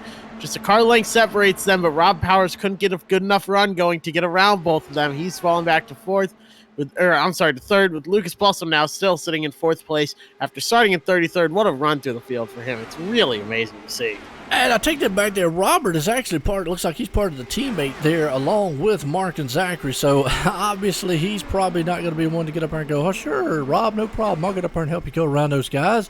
Unless it's going to benefit him at the end here, the last laps and win. Lucas might be the one he might need to look at and say, okay, Lucas, we need to get up here and see what we can do with these two guys if we've got anything that can. It's still early on here, but I mean, we are getting in the second half of the race. Or are in the second half of the race here. But, I mean, they still have a little bit to go, so they have a lot of time to be able to figure it out. And I think that's what Rob's doing. What can I do and what I can't do here, and what do I have to save to try to get around those top two guys. He knows they're going to work as a team there, Jeff. He knows that they're going to, do all they can. So what's he got to do? I mean, what's going through his mind? Right now, I think you're most focused on your next pit stop and hitting your marks throughout this track, not making any mistakes. You don't have to lead every lap. You don't have to be the fastest car. You have to be the first one to cross the line at the end of lap 200. That's your primary focus. That's what you need to do. So until then, all you have to worry about is your next pit stop and not hitting the wall here, making any sort of mistakes. So I think we're going to see coming up here shortly, we're going to see some pit stops, and from there we'll see who is faster during them, because it's possible to pull away from other people based on pit stops alone. And that's true. And I'm going to take it back to you again here, though. If you're sitting in Rob's position and you know those two cars are going to work like that, let's say we're getting down to the closing laps after the pit stop. I mean, does he have a car that is capable of going by both of those machines? From what you've seen. It's hard to tell. I mean, I don't know how much Rob is saving. I don't know how much Lucas is saving as well. The only person that knows how much more he can give, if he's got anything at all, would be Rob. So we'll have to see what he's able to do. Zach and Mark could be saving as well. We really don't know what's going through their heads, but they have been absolutely dominant here tonight. From 12th to 2nd for Zachary Brown, from 4th to 1st for Mark Stevenson. They are really holding on to the lead here and actually starting to pull away a little bit. Not too much from Rob Powers, who's right there on that back bumper, but enough for it to be noticeable. Yeah, and that's I'm with you. We don't know 100% of what these guys are saving. I mean, we're riding on board here with Rob. We can see him. He's got that thing pegged in 5th gear, and there it's flashing blue again. He switches it up into 6th. And that just shows you he's getting to pull a good draft off of Zachary right there. And that thing's just, obviously the draft's going to pull it up the red line. You got to hang on to it. But, yeah, it's going. I mean, we don't know what they've got. We don't know what they're saving. It'll be interesting here at the end to see what he can actually do. I know what we have seen, though, we have seen Mark and Zachary work together as a team very well. And we've seen them, anytime Rob's got up there, protect that lead. So I think that's one thing that Rob sees, and that's where I'm going to say he's going to need some help by anybody out there. I don't know if Robert DeLoach would be one to get up there. He might, though. But let's throw this out there, too, Jeff. Closing laps, as much as Zachary and Marcus work together, Zachary wants to win this race. That might be Rob's plan. Get those guys to get up there and battle with each other. You're right, and now we see a side-by-side battle for the lead. There goes Mark Stevenson all the way down to the bottom. Actually, that might have been over a lap car. That was also his teammate. Yeah, it was a lap car. My bad. But Mark Stevenson goes low, avoids the car low. Coming off turn 2, he's got a good run going down the backstretch. He's got plenty of time over Zachary Brown. I don't think he's going to be able to get a run. I don't think he's going to want to try and get a run here and pass his teammate. They're just cruising right now. Cruise control's on. They're doing everything they can until the next pit stop. And a good one, right? I'm like you. I think those top 3 machines right now are just pretty much in cruise control mode. They're out there just racing. Here comes the team down on pit road, scheduled pit stops. We've seen several guys do it. That's going to put Robert out front, but Zachary and Mark both coming down. It's a fair bet to say that those two cars are going to try the best they can to not unhook from each other all night long. I mean, those two guys right there just, you're not going to separate them, I don't feel. No, and if it's not broke, don't fix it. Hey, if you're working well together, if you're working well together, don't change anything. Come down pit road at the same time and leave pit road at the same time, hopefully. And like I said before, from about a 1.5 seconds back, you can feel the draft in these cars. So when they are back on track, as long as you're within about a 1.5 seconds, maybe even 2 seconds, if the guy in front lifts a little bit, you can still make something happen here. So we'll see how the pit stop cycle out. It's a very interesting cycle here at Indianapolis, so we'll see how it all works. And right now, Zachary Brown is not too far behind, but he's actually got a friend right there next to him. Who is that ahead? That is Robert DeLoach is now in 2nd place, so they're not too far behind the leaders at all. We're probably going to see Robert come down here shortly, but right behind Robert is Rob. Yep, here comes Rob down pit road. Robert DeLoach is now the leader. He's got a teammate of Zachary to his inside. I think Zachary's going to go out front, and Robert might be able to save a little bit of fuel behind his teammate. Actually, Zachary's back in 14 right now. Robert's out front because Robert has yet to make a pit stop. Right, but they are running right next to each other on the track. They cycled around. Zachary Brown is now ahead of Robert DeLoach, who might be trying to save a little bit of fuel behind his teammate. Yeah, and it might be a good strategy here. Obviously they're going to have to pit again. We know that before the end of it here. So, but this could work out in his favor if it goes green towards the end on this last pit stop. Absolutely, and here comes Robert DeLoach now. I think everyone's going to end up coming down pit road. I don't think anybody's going to stretch it too far. Here comes Daniel Johnson. Rob Powers now exiting pit road. Let's see where he is in relation. He is ahead of Mark Stevenson, but Mark is coming in with a full head of steam. Let's see if he's going to be able to get to him.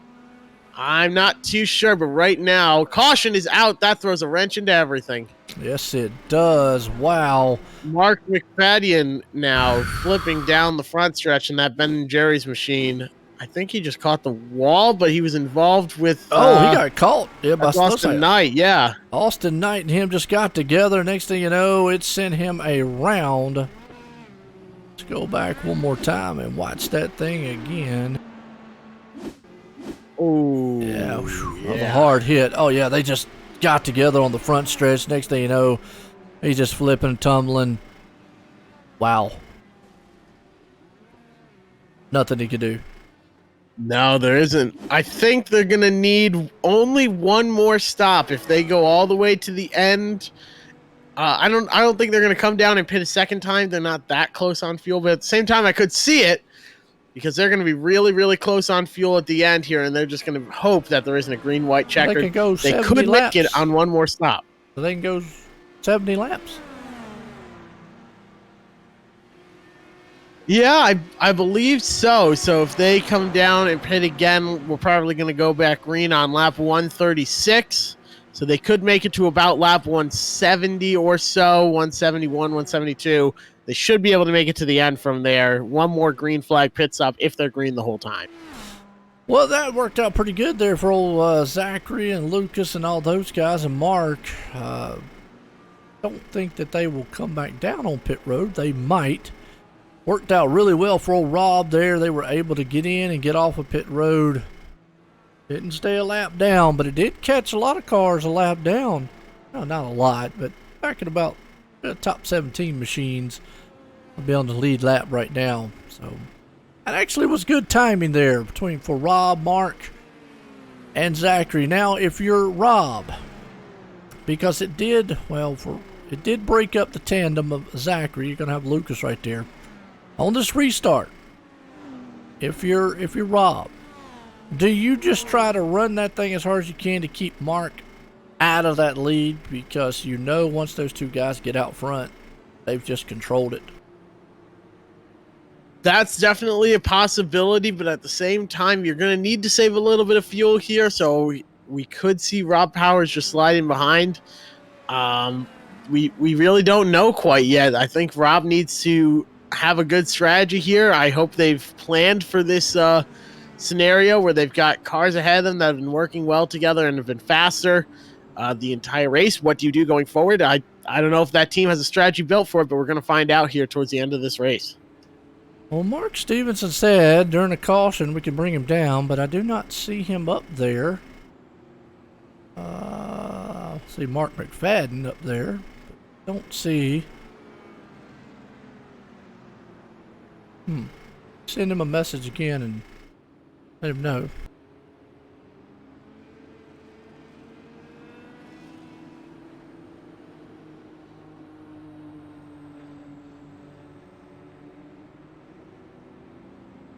Okay.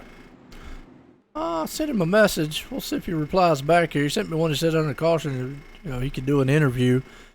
And a lot of these guys aren't in the channel to where I could do, and that's why I don't do a lot of interviews here, as we do in the past on a lot of them.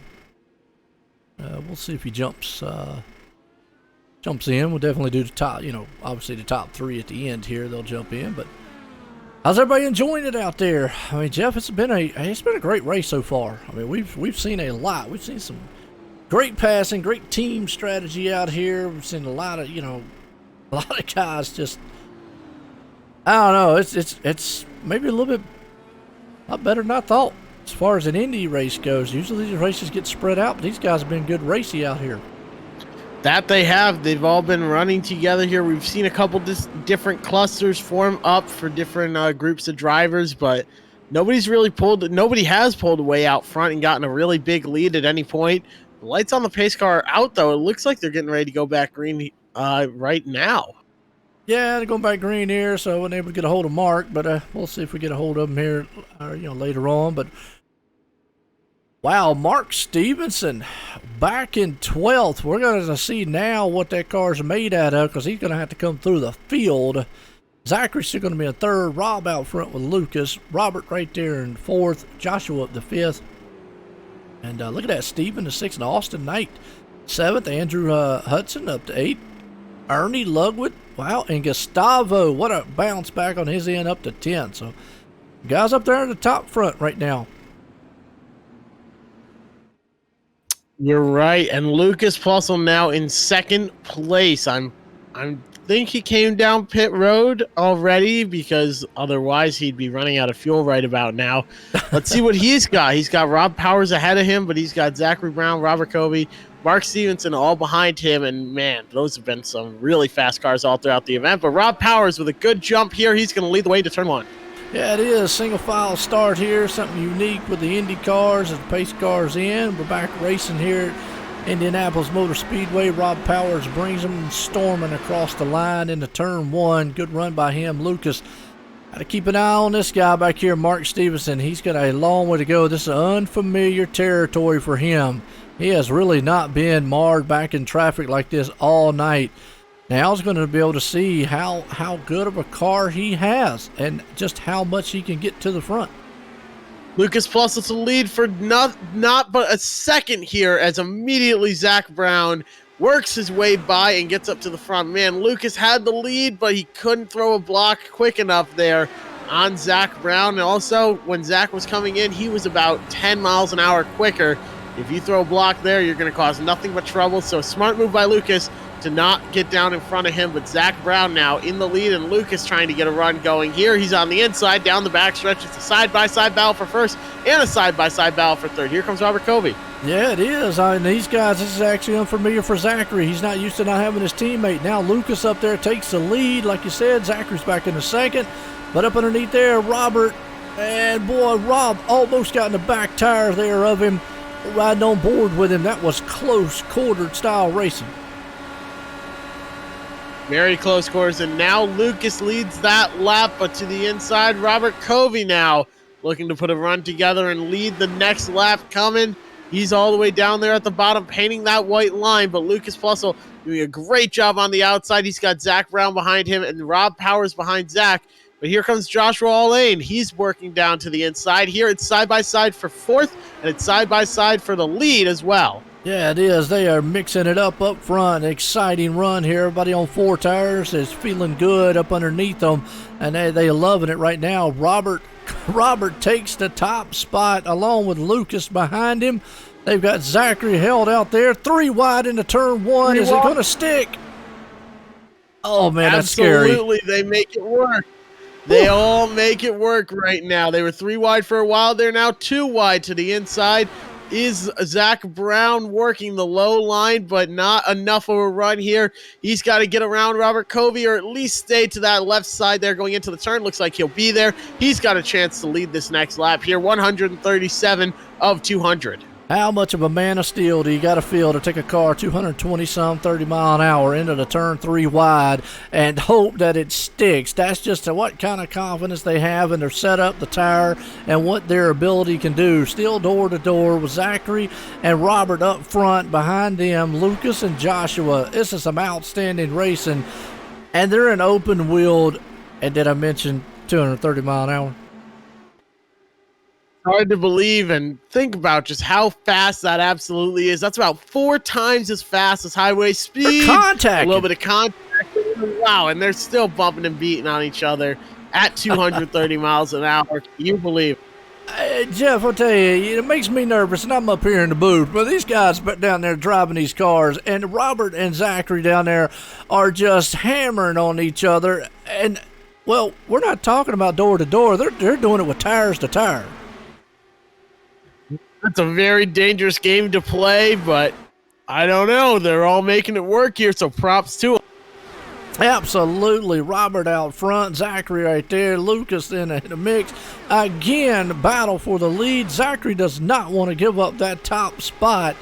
Let's look back real quick. Mark Stevenson has moved up to 11th. He's having a hard time coming through the field, which we've seen most guys do, but his teammate up there is, car in the wall hard in the back.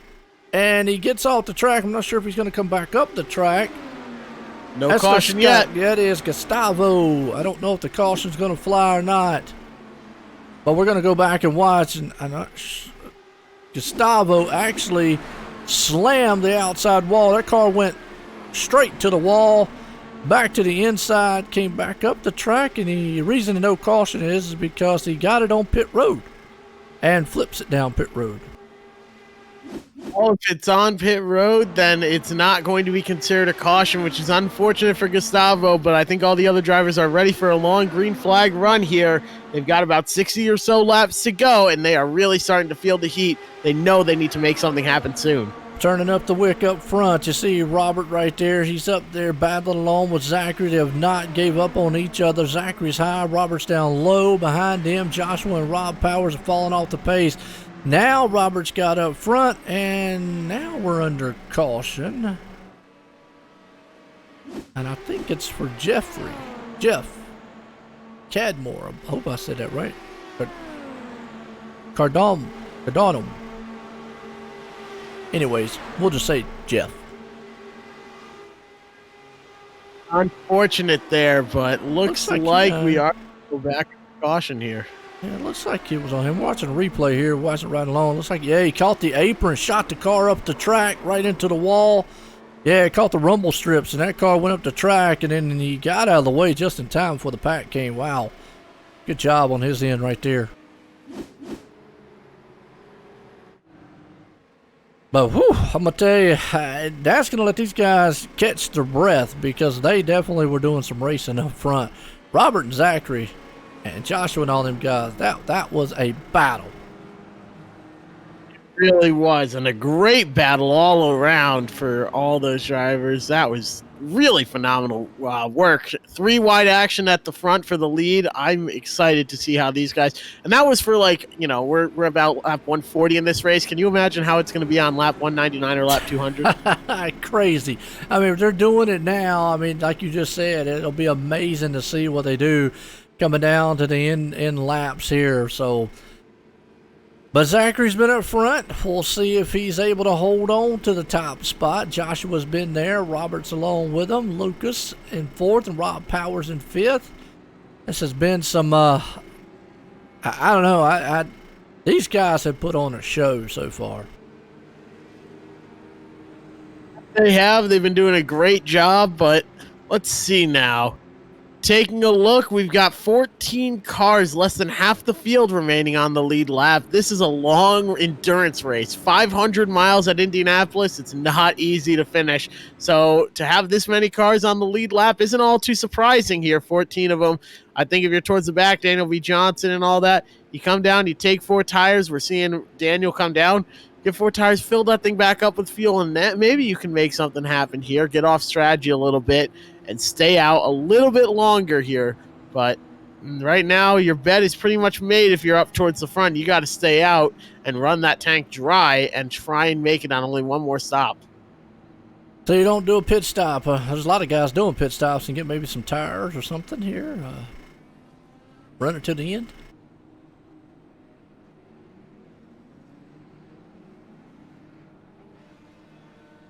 That was always my thing. It really wasn't the best one. The pit stops could always mess you up. I always say mental mistakes. And pit road usually is the biggest place for mental mistakes. Absolutely, and I mean, all you have to do is miss your box by an inch, and iRacing won't pit the car. So you got to be careful. It's not as easy as it looks. I mean, you have to be really careful. And mental mistakes, like you talk about, it's so easy to commit. That's about the long and short of it. Absolutely. Well, we'll go back to some more tech talk here. That's what we'll call this. It's our network tech talk for the cars we got out here. We're running the Indy car here tonight, the Dallara Indy car here on iRacing. So we talked about the engines, we talked about the fuel they use. Tires, obviously they are still using Firestone machines out there. Goodyear was there for 96 and 99. I knew they would a little bit, but it's currently Firestone. Interesting one here, the rims and wheels. This is we know this name. BBS and OZ Racing have supplied the Ford's wheels since 1996. They're actually the size of an Indy car series wheel rims have been 10 inches by 15 on the front and 14 by 15 on the rear since 96. This size will be used until at least 2021. So they're a staggered set. And you can actually see that by just looking at them too. I mean, obviously you need the big wide rims on the rear. But it looks like in 2022 on, 18-inch wheel and rims will be adopted in the Dallara DW12 successor coming into 2022 onward season. So there's something interesting to make note of. Transmission, gearboxes, clutches. This is another area that makes these cars so technically sound. The transmissions inside of these things are assisted automated paddle shift sequential manual transmissions. They're 6-speed gearboxes. Basically, like I say, yes, they have a pneumatic style clutch, pretty much kind of a clutchless style system. You're pretty much a paddle shifter, kind of what you'd see on a GTE 3 style car, LMP style machine. I think Grand Prix is probably the only one that actually has a side shifter, and I don't know if they went to paddle shift yet, but used to at some point. These cars used to be hand shifted. If it tells me here, from 96 to 07, all Indy cars used a conventional conventional manual transmission.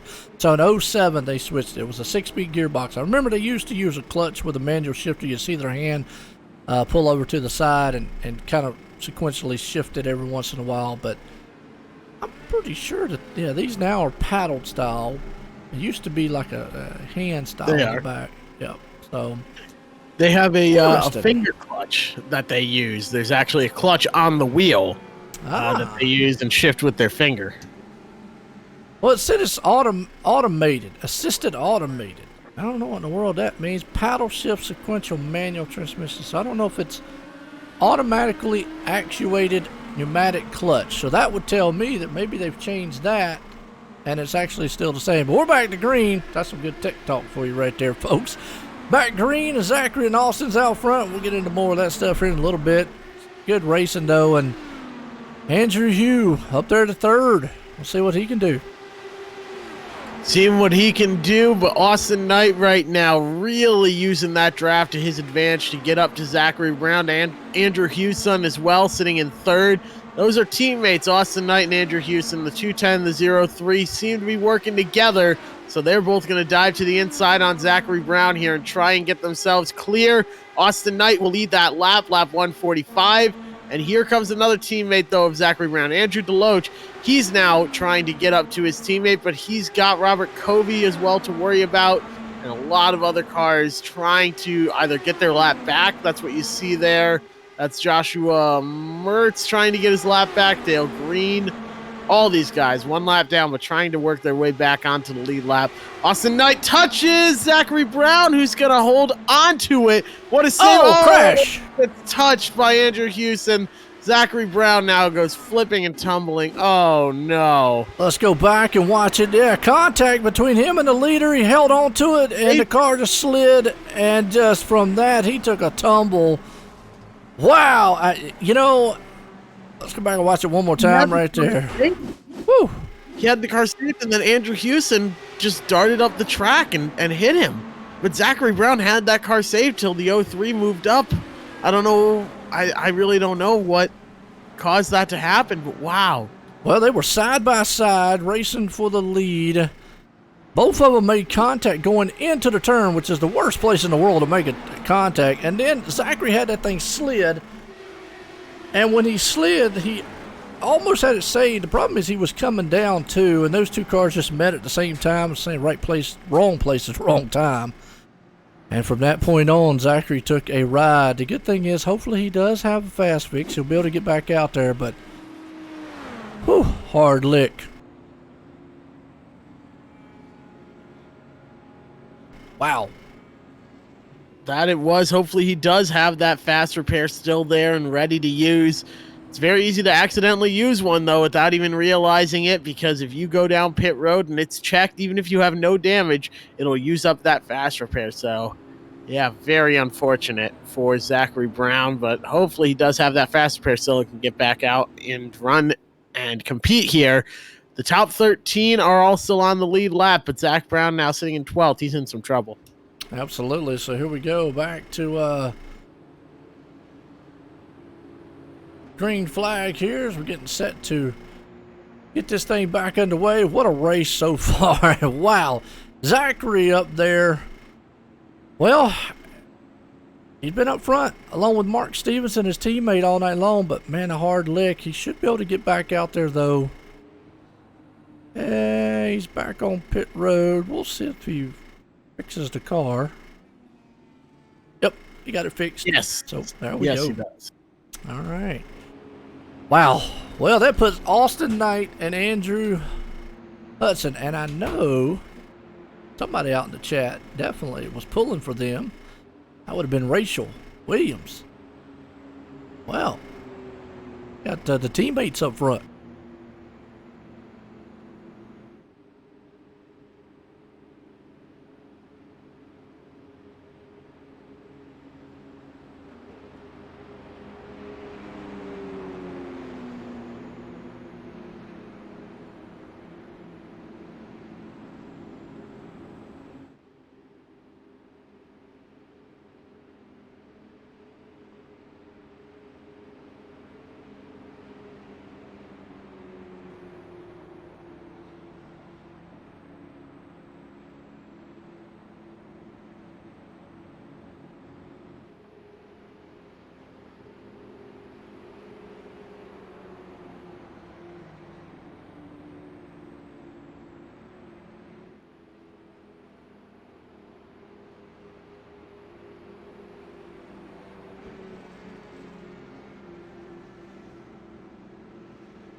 All right, under caution here at Indy. Austin Knight out front. Andrew right there along with him. Been a good one here, Jeff. And it has been a really great race. Now we're coming down to about 50 laps to go. These drivers are going to start getting antsy and anxious. Now, a lot of them don't have fast repairs left anymore. They've used them up, so if you're involved in a wreck from here on out, it could be pretty bad. All right, Austin Knight right there and Andrew Hudson. 1 and 2, Robert Covey. And Lucas up the 4th. Ernie Lugwood, good run there by him. Bouncing it back up to 5th here. Steven up to 6th. Rob Powers there in 7th. Joshua up to 8th. Got Daniel up at 9th. And Robert Deloach 10th. Puts Mark and Zachary outside 11th and 12th. We'll see if they're able to hook up nose to tail and maybe run to the, get to the front. Time's running out. We've seen all night long. We even seen Mark back there. Once he got marred in traffic, he just couldn't make anything happen. He couldn't get through the field. So, I think unless those two machines hook up, I think their night might be done unless something drastically happens because, Mark just wasn't able to make it through the field. He's been stuck back there in 10th and 11th. You're right. It's hard to make passes here and really in trouble if you're marred back in the pack. We'll have to see who's able to work their way up, though. We've seen drivers, we saw Lucas work his way up from 33rd, and he's up to 4th right now, and has been running competitively. He's led a couple laps even. So you can work your way up. It's just not the easiest thing in the world to do. Absolutely. Lucas right there, like you said, up in the 4th. Roberts in 3rd. Ernie in the 5th. But it's all Austin and Andrew as pace cars in. Getting set to go back green. Let's see what Austin and Andrew can do up front. Can they hold the top 2 spots? Austin with a great jump out front. He's got his teammate Andrew Houston right behind. They start in 28th and 21st, respectively. Robert Covey as well, starting 26th. He's all the way up to 3rd. So these drivers have been waiting patiently all night to try and get back up. Here you see a lap car trying to work their way up and get ahead. They're hoping for a caution so they can get back on the lead lap, and the leaders are going to use that to their advantage. Might as well cruise behind someone and save some fuel. Yeah, it is. Robert was able to pull up there. He's in 3rd. You got Lucas up there in 4th, and behind him, Ernie Ludwig in the mix. I mean, those top 4 or 5 guys right now, all nose to tail. Got a few lap cars there trying to get in. A contact. Car round. That's Robert Covey. Oh no. And I'm going to just say... Still wrecking. Yeah, they're still wrecking in the back. Huge lick. But let's go back and watch. Robert Covey right there was just riding around in about 4th place spot. And he was coming up on, looks like the lap car. I believe it was a lap car. They went side by side and they just got contact between each other. Went off down the back stretch here. I'm not sure who the other 2 machines were that got involved. Looks like it actually was Robert, Greg, McHenry. Yeah, they just made contact right in the turn. Next thing you know, boom, they're gone. And that's heartbreaking there for those guys. They've run so well, but unfortunately now involved in another wreck. Hopefully they still have their fast repairs, but this late in the run, I'm not so sure about it. Yeah, I'm not sure either. Don't look like Robert. He probably had to tow that thing back. It looks like what he did, so we'll have to wait and see if he's able to get it back out here and get it going again. Whew. Well, this is what happens. You get down to the closing laps. You know, these guys are definitely fighting. They want those positions. Unfortunately, sometimes when you need those positions, it just leads to some cross wires, a little miscommunication. Somebody zigs when someone else zags, and you get wrapped up in a wreck. 150 laps into the 200-lap race. It's so frustrating when you've spent about 2 hours now trying to work your way up to the front and be there at the end just to be taken out in a wreck. Well, Savvy says, trying to keep your teammate Austin out there calm. Hold the brakes.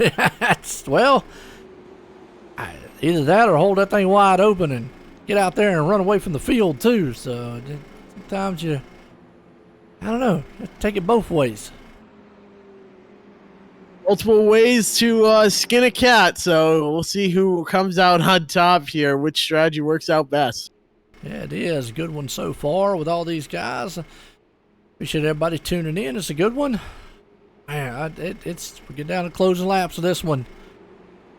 Indy 500 here tonight with the Major Series. Check them out there, PacificMajors.com. So, I don't know. Haven't seen see, Rachel still out there. I know she's pulling for Austin and Andrew. They're up front 1-2. Don't want to jinx them. You got Lucas and Ernie, Rob there. And Zachary was able to hang on. Mark Stevenson. See that? Okay, he's up there in 9th. All right, so those 2 guys, they were able to make 1 or 2 positions up. Good thing is they got the teammates there, Robert DeLoach, Mark, and Zachary. So maybe they'll be able to, all 3 of those guys will be able to make it to the front. Fingers crossed that they can make something happen here and get a nice long green flag run. And you have to remember as well, it's been a little bit since these guys last pit, but they have to make sure they don't run out of fuel, because that is absolutely killer. This is a 2.5 mile track, and if you run out of fuel off of turn 2 or on the front stretch, it's too little too late, and you are not going to coast your way around 2.5 miles. It's just not going to happen. Yeah, I hear you out there, Savvy. Hold the brake for the wreck car. Yeah. Sometimes you do, them things just get thrown up the track and you're just along for the ride, so you just never know on that one. But we'll see what happens here with Austin. Does he have enough to pull this thing off and outlast him here? The closing laps.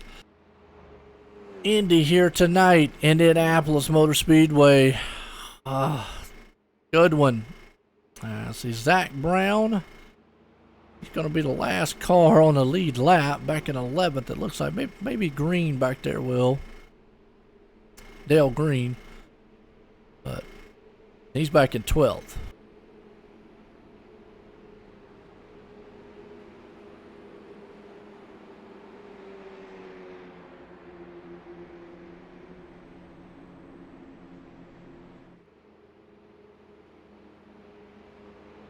Well, right now, the Wolfpack doing pretty good. Austin Knight, Andrew, up front.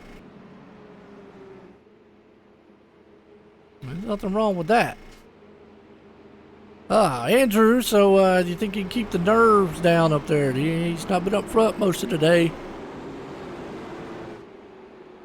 What's he gonna be?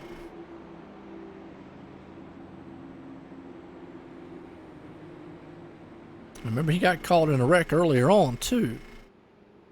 So, him and Andrew, 1 and 2 right now. Lucas up in 3rd, Ernie there in 4th. Rob Powers up in 5th. Here we go. That back green flag here.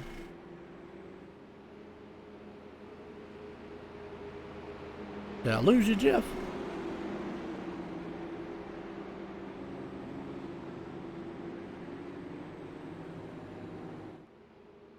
Jeff might be having some technical difficulties over there.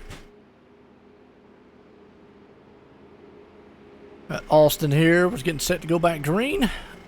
Lights off on the pace car. Here we go. Well, Austin Knight, he's loving what he's seeing. He's got his all kinds of spotters out there. Folks trying to keep him calm. He's got Andrew and Lucas. And Ernie and Rob. Pace car's in. Pace car's in now. On back green. Indianapolis style here. Austin's going to try to break the draft down the front stretch. He definitely don't want those guys to get around him. Him and Andrew got to work together as the team here as they head off into 1. Austin and Andrew out front, and Lucas right there in 3rd. Right behind him, you got Ernie and Rob Powers. It's like your teammates there are going to work together. Let's see if they're able to bring it up front. Right up front, though, Austin Knight now under a bit of fire. And look at Lucas Plussel there on the outside. Has to check up even with the run he's getting. Austin Knight, Andrew Houston are going to work together to hold on to this lead, just like we saw the teammates do earlier in Zachary and Mark. Let's see if Mark and Robert DeLoach now can work their way back up to the front. They're sitting back far, though, about 9th, 10th, and 11th for those 3. Oh, absolutely. I didn't realize I didn't get your message till late there. That's cool. No problem on that one. Sorry about that. That's all right. Austin and Andrew right there, though, they are working together as a tandem up front with Lucas, and behind them, Ernie and Rob Powers there, and Joshua, they're looking pretty good. They're trying to work as a tandem. A lot of these cars up here all night long have not been up front, so it's kind of new territory for them. But we see back here in the back, Zachary just cannot get around those cars, and he is losing pace to his teammate Mark. Mark, though, still, I think unless just something drastic happens, getting up front is going to be a tall order, because getting around cars is so hard to pass here. It is going to be a tall order, but let's see if he's able to get it done. 9th, 10th, and 11th from Mark, Zachary, and Robert DeLoach trying to work their way back up to the front, but they've got Austin Knight and Andrew Houston, as well as Ernie Ludwig, Lucas Plussel, all working their magic. And the teammates there were Rob Powers, and actually Ernie Ludwig goes to the lead. Man, Ernie was almost caught up in a wreck earlier on in the race, but he went right around Austin Knight there. Now, this might actually help Mark and them back there. If these guys keep this racing up front, back and forth, and don't get in a single file and try to run. But you got 2 teammates there low and 2 teammates out high. I see what Rob and Ernie are trying to do. They're trying to get hooked up. And Andrew and Austin's trying to get hooked up. That they are working together here, but now the teammates have been split, and it's 3 wide for second, almost just about. Andrew Houston can't get back to that inside, though. Rob Powers now trying to make something happen here as well. He's got a teammate in Ernie Ludwig. They are working together well here, and now a fight for the lead could be coming here going into turn 1. They are now split. Man, look at those cars. You can barely tell who's who. Yeah, it is, and I'll tell you, Ernie right now, well, he is fighting for everything. He's down low trying to take that lead. Austin Knight there up high. Rob Powers along with him. Andrew 3 wide paddling. What's some crazy racing going on for the lead and on back. Very crazy racing indeed, but it's all working out here just to the plan of these drivers that are down low on the bottom. Teammates working together. Ernie Ludwig, Rob Powers making something happen and making it work. Andrew Houston's falling back. Austin Knight as well, stuck up on that outside. He's got no help. Here comes Joshua Allane, though, to help out up on the outside. It's a scrum for the lead. And I tell you who else is definitely helping out. Mark Stevenson. He has caught the front pack. He's got the draft there, so he is in the mix. That has definitely helped him and Zachary out as those two machines now could hook up. I knew all the battling going on up front definitely would hook it up as everybody just right there nose to tail. It's a steel battle up front with Ernie and Austin. As long as they stay side by side, it's definitely going to help Mark and Zachary as they've already caught the pack up front. Caught the pack. That's a big advantage. All the way down to the bottom goes Austin. He's making a move now. He's going to be clear going into turn 1. Is he going to be able to hold onto it? It looks like he will. But the story is down the backstretch. That's where the draft really makes a difference here. Going to be close going off of turn number 2. Right now, he's got a full head of steam, but do not go too far ahead, otherwise the draft just gets bigger and bigger. Now here comes a move to the inside. Austin Knight does not defend. He's not quick enough there. Those guys in the draft are carrying too much speed. Maybe he'll be able to make a move down the front stretch, though. Yeah, it is. Andrew's trying to hold off Mark back there about around the 6th and 7th place spot, as you see. But up front, they're almost 2 and 3 wide there. We got a car, looks like it's off and crashed. We're still in the green for the moment. Man, I tell you, Austin and Ernie up front, they are putting on a show. Rob Powers is there with them. Don't count them machines out back there. Mark Stevenson and Zachary as they're coming to the front. On their way, the march is on. You can fit the top 10 all together here in a hula hoop because they are separated by less than a second. All the lead lap cars are within about a second of each other. That's almost unheard of here at Indianapolis Motor Speedway. And we've got 11 cars on the lead lap, but we are still making dive moves for the lead. Lap 162 complete. They're coming down to the end, and they are feeling the heat. Yes, it is. It is bowling over on the track right now, and the man that is running up through the field, Mark Stevenson, he wants that top spot, but Austin Knight is out front looking like a man on top of the horse there and looking like a white knight so far. But Rob Powers, he's had all the power tonight here, and he knows if Mark and him gets up there, it's going to be a battle. He does have a teammate this time, so we talked about he needed help. Well, he's got help now. He's got Ernie Ludwig up there with him. Those two guys need to say, okay, if Mark and Zachary get up here, all right, Ernie, we're definitely going to have to work as a team because you know that they will work as one. Absolutely, and they've been working together well tonight, and Ernie Ludwig now up to second place. He's battling with the leaders up here as well. Top 3, but the caution's out. Caution out. Looks like Matt Gelder involved in that one. Let's go back on the replay here and see what happened to him. He was in a mess back here. Machines just got into the side of another machine there and turned up into the wall. Hard lick there for Matt.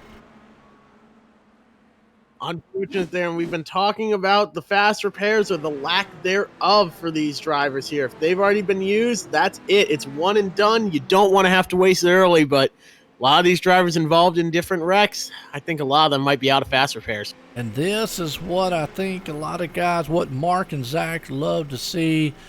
It's going to get them back up there, get them all bunched back up, going to give them a chance. You got Lucas. You got Austin and Rob. They're definitely up front. Ernie's along with them. Joshua's there. So Ernie and Rob are going to have to work together. They see that two-car tandem of Zachary and Mark who have dominated a lot of the race early on. They were coming. And, they were having a little trouble getting around some of the traffic there. Austin, though, putting up a fight up front. He is. He's doing a fantastic job leading the way up here. He's defending what he needs to defend, but he's also not making any moves that would be too risky. He knows if a faster car's coming, he can't throw a block because it'll just cause a wreck. He's doing a great job up front, and he's got a good chance at winning this race if he can keep it together and keep it going. I think we're going to see some pit stops here, though, Joe. Well, you know, and I want to blame him. I mean, we definitely get you some, 4 tires and fuel. That would, definitely, I think at this point would benefit you. Maybe, I don't, well, Hurt you. It couldn't hurt. Yeah, I mean, you don't want to give up the track position because we have seen how crucial that track position is. We've seen how just much Mark and it took Zachary to move up front. We're going to see who might stay out and who comes in, and it looks like pretty much everybody's coming in. So, okay, never mind. I was about to say, if you stayed out, we've seen how crucial track position's been. Maybe a couple guys might stay out, but yeah, I'm going to say 4 tires, fuel. Yeah. I'm going to agree with you here. You change all 4 of your tires, and if you're taking any fuel at all, I think that's the right call to go with here. Right now, Austin Knight himself with a great stop. This also could be the last stops of the night here. They are just at the edge of the window to make it to the end, I think. Now, I'm no expert. That's why I'm up here in the booth. Well, some of them only took fuel. Some only took fuel, and that's another good way to do it.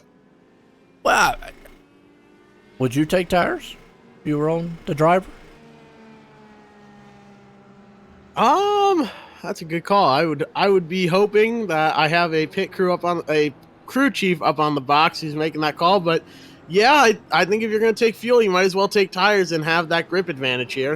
It's better than nothing, right? Absolutely. Now, here's what I think Rob and Ernie would love to see. Austin hold up a little bit of Mark and Zachary, because you've got 2 teammates, 1 and 2 teammates, 4 and 5, and Austin right there sitting in the middle of all of them. Now, he has been fast. I will give him, credit there. Let's have to see what happens on this restart. Mark and Zachary are going to just flat out run those cars to the front. We've seen it all night long. Those guys have just barrel rolled to the front of the track. That they have, and they are doing a lot here, but you have to keep in mind as well, these drivers are tired. They've been racing for a while. It's not easy being out there for as long as they have. You're going to start getting tired. We might see some mental mistakes pop up here. And that's another thing. You're getting towards the end of this race. It's been a long race for these guys. You're right. Mental mistakes definitely, play a part. We talked earlier about real racing and what these guys feel in these cars. And, these guys have to be athletes to wheel these machines around as long as they do. Even in sim racing, the stuff that they put up with, a lot of what the depending on what your force feedback is and so forth, you definitely can be tiring. If you've got a direct drive wheel, I don't know if anybody out there has got one or use them. With a direct drive wheel, filling these cars at 200 laps, so your arms better be in some shape because you're going to feel it afterwards. That is certainly the case, and yeah. I do want to point out, though, one thing that I have been working on here on the side while calling this race here for the past couple minutes. It's my mother's birthday tomorrow, so first of all, shout out to my mother. Happy birthday. I'm actually, as we call this race, I'm frosting a cake, watching a race, and calling it all at the same time, and I think it's going really well. Also, it's vanilla frosting. It's absolutely delicious. There you go. I'll have to give a shout out to Jeff's mom out there. Happy birthday. Awesome, man. That is cool. Making a cake and brought that's multi-talented. I'm petting a dog while I'm doing the race. See, my dog doesn't like me. My dog does not like me at all. We got her when she was about 7 years old. She was raised in a kennel that was run by just one lady. So she had never seen a man before. So when we came in one day and scooped her up and in her eyes took her from her home, she hates men. Hates them. Hates me. She tolerates my dad the most, but does not like me. Doesn't particularly care for my brother. Doesn't like any male in the house, but loves any woman that walks through. Especially my mother. This dog is attached at the hip to my mother, and my mom does not like dogs, so works out well. There you go. Sergio out there. Let's go, Lucas. Don't need teammates for a good finish. Old-fashioned country skill. Okay.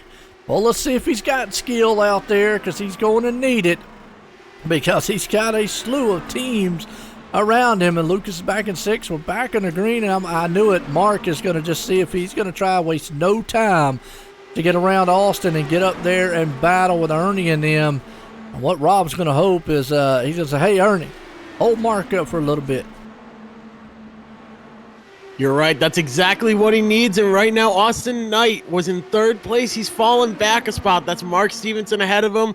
Now the teammates, Rob Powers, Ernie Ludwig, are out in front. But here comes Mark Stevenson with a dive move to the bottom. Austin Knight is going to follow. He's going to be there. It's a side-by-side battle for 3rd. The teammates are holding on to that outside, but Mark Stevenson now up to the lead. He's trying to he's hoping that Zachary Brown will be able to get his way up there, but he's back there in 5th.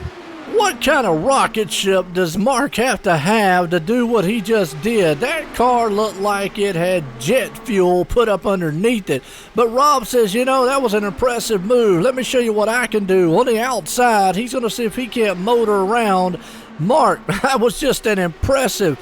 But every time Mark's got out front, nobody's been able to do anything. He would love to get Zachary up there. The problem is Zachary's got to get around old Austin and Ernie behind him. Rob's going to give everything he can. It's go time. You're right. We're at about 30 laps to go here when they cross the line. So 30 laps to go in this race. Sounds like a long time, but really it's going to fly right on by here for these drivers. They know it's go time. They know they're running out of time to make moves. If you see an opportunity, you've got to take it. If it's risky, man, you better just hope it works out and cross your fingers. Yeah, right now you need Rob and Ernie to work together as a team, because if Zach and Mark get hooked up together, this race is pretty much will be long gone. You see Mark try to drop down the bottom, and I think that's by design to get Zachary there, but Zach goes with the push he's going to get on the 2 cars in front of him. They'll stay up high for the moment. Ernie needs to protect that inside lane. That'll break the draft for a little bit. Good tandem racing up here. Wow, so far it's getting down to business up front. That it is. It's down to business. Here comes Lucas Plussel as well. He's working out there with no help really, but he's been doing a fantastic job. Started last, working his way up through the field. Now he's still got a chance to win it. Don't fall asleep here on any of these drivers. I know it's starting to get late here, folks.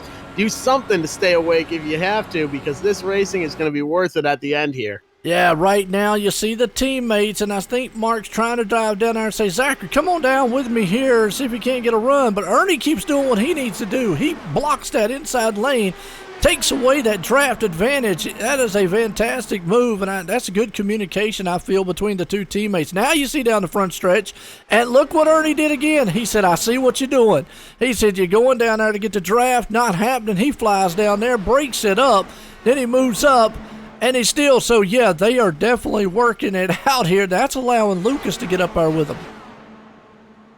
That it is. Take advantage. It's like I said, take advantage of any opportunity that comes your way, no matter what it is. If you see that door open, jump on it as well. If you need to make a block on somebody, make the block. You have to do it now. They've been running this race for so long. They're all in it to win it at this point.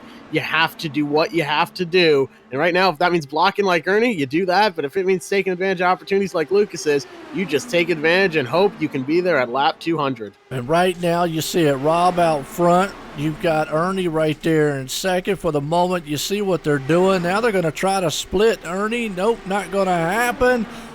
Man, Ernie's be like, hey, look, my last name's Ludwig. I'd love to throw a lug right on out the window, maybe on one of their tires. Here comes to the front of Mark. He's going to try for the lead again. Ernie's trying to block down low.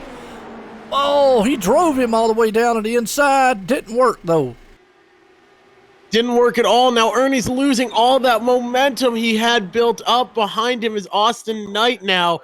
That was, caution's out on track. Yeah, and I'm going to tell you, Ernie had to do what he needed right there, as Ronald is the one involved with this one. Let's go back on the replay and watch what happened to him.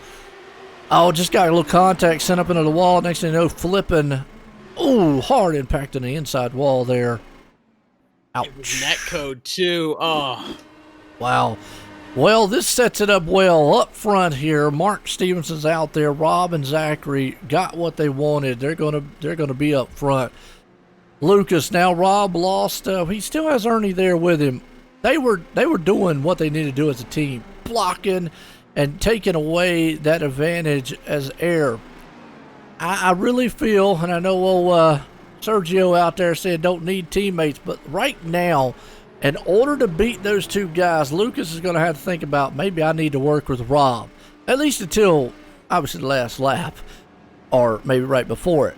But in order to get up there to even get a possibility, I think, to win this thing, unless just something drastic happens, if they let Zach and Mark, and it's just what I see from what I've seen in the past race here, and which car just went around? Andrew Knight, or Andrew Hudson, just spun out on the track. Man, just lost it, looped it around right there on the caution. But from what I've seen, and earlier in the race, if they let Mark and Zachary hook up again, I think it's getting around them is going to be a chore. Not saying they can't get around them. Not saying Rob or Lucas or any of them guys can't. But we've seen once they get out front and hooked up, it's a tough one. That it is, and that's yet to be seen here on who will be able to make it to the end. Last lap passes are a staple here at Indianapolis, especially at the end of 500 miles. I'm excited to see who's going to come out on top. Yeah, it's getting down here, and look at this, though. Rob Powers, Mark Stevenson come on pit road. Wow. Now that, we've seen as hard as it is to make it through the field, which, I will say that, there's still 12, 13 machines. There's going to be about 12 machines still in the lead lap. Well, actually, no. Once the ticker gets done flipping through everybody, they'll still be there's about, 11, 12 on the lead lap. You think this is a good call for them? Because that's going to put them back in 8th and 10th, and we've seen how hard it is to get through the field. Man, it's a bold call, but fortune favors the bold, as they say. Let's see how it works out for them. Maybe that fresh rubber, they know something that we're missing up here. They're behind the wheel. Maybe they're saying we need that fresh rubber. That's our best shot to win here. Where'd you learn that saying that? Is that like one of those fortune cookie things? I don't really know. I don't really know where I've heard that before, but I think that's an expression. Oh, hey, sounded good. Hey, we'll call it the Marconi knowledge there. There we go. Sound good? Yeah, I'm just the guy calling the race. I'm frosting a cake, That's the point I'm at. Well, Next question I have. We don't want to call you, Benny Crocker or anything. No. Right, I didn't bake the cake. I'm just frosting it. I guess. It was an even. How much trade. frosting are you doing without eating it? That's the question too. That was going to be my next question. What is the socially acceptable amount of frosting that I can eat while making this cake? I don't know. It's tough because the cake is fully frosted right now, but there's still a little bit left. Ask the viewers out there on that one. Maybe somebody will give us some insight on that one. What's the associable amount of how much icing you can eat while you're frosting the cake before you go overboard? How's that? Yeah, I don't want to make myself sick, but at the same time, it's really good. Hey, I don't blame you. I used to always love them. My mom used to make cakes back in the day, and we'd always do the blender. We'd take the blender and, you'd eat the icing off of that, and all. So it was always good. Loved it, man. Good times growing up. So. Well, who you got out there, folks? Is it going to be Zachary, Ernie, Austin? Is it going to be somebody else just out of the blue in the back here pulling this one off? As we're getting to the closing laps here at the Indy 500 for the Majors Sportsman Series tonight. I want to appreciate the Majors Garage coming on board as a title sponsor. And the charity of choice, the Sarge's Place. Obviously, the Majors always puts on a great charity of choice here. And appreciate these guys letting us here at OSR Network Online, SimRacingNetwork.com. Your home for fun and exciting sim racing. And it has been fun and exciting. We definitely make it. Hope y'all have had fun and been exciting on the racetrack. I'm having fun. Well, we know Jeff having fun. He's over making a cake. Oh, he's already had the cake. He's going to eat the thing before he even makes it. I know. Well, my mom's birthday is tomorrow, so we'll have the cake tomorrow night. You only got 30 minutes and you're good. Oh yeah, well I think if I put it back out in the kitchen with a slice missing, I don't think they'd be too happy. Just say it's a Pac-Man cake from that point. It came, you know what? It came like this. When you baked it, you must have left a chunk out. I don't know what to tell you, Dad. I don't know what happened. It disappeared. Pace cars in, green flag flies. Oh, got it. We just don't go.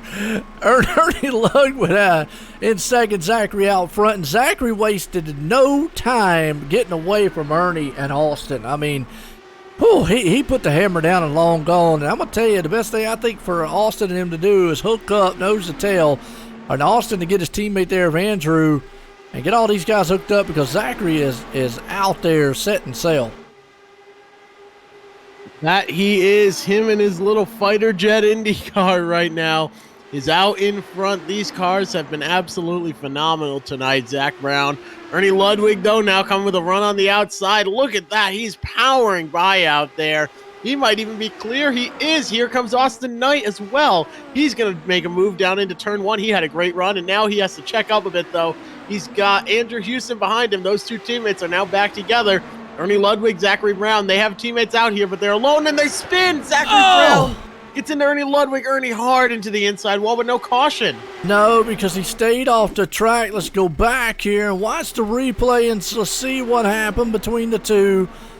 I mean, we've seen a lot of blocking. We've seen a lot of stuff going on up front. And Ernie right there, and it just looks like there's maybe a little bit of blocking there going out of the turn, and they locked on the fenders. And unfortunately, Ernie took a hard lick. Zachary lost a little bit of position there. I don't know if it might have hurt his front wing or not. We'll have to get a shot maybe of that car. Don't know if I can get a shot of the nose. The nose actually looks pretty clean from here. But wow, already interesting going on. Austin Knight takes the lead though. 3 wide for the lead. 3 wide for the lead, making it work. Everybody comes out of it clean here. What a phenomenal run. There goes Zachary Brown down to the inside. Car got a bit loose. He's coming back. He caught his teammate. Oh, man. No. And you know what? And I got a feeling that all came about that front wing because that car looked like it just lost traction. I think he had more damage than what he thought from that car because he just lost it. Coming out of the turn, I don't think he had help, but let's go back on the replay and we'll watch it again and make sure. He's right there in third place, folks. Zach is. He's coming down. Oh, he went to diving on 3 wide.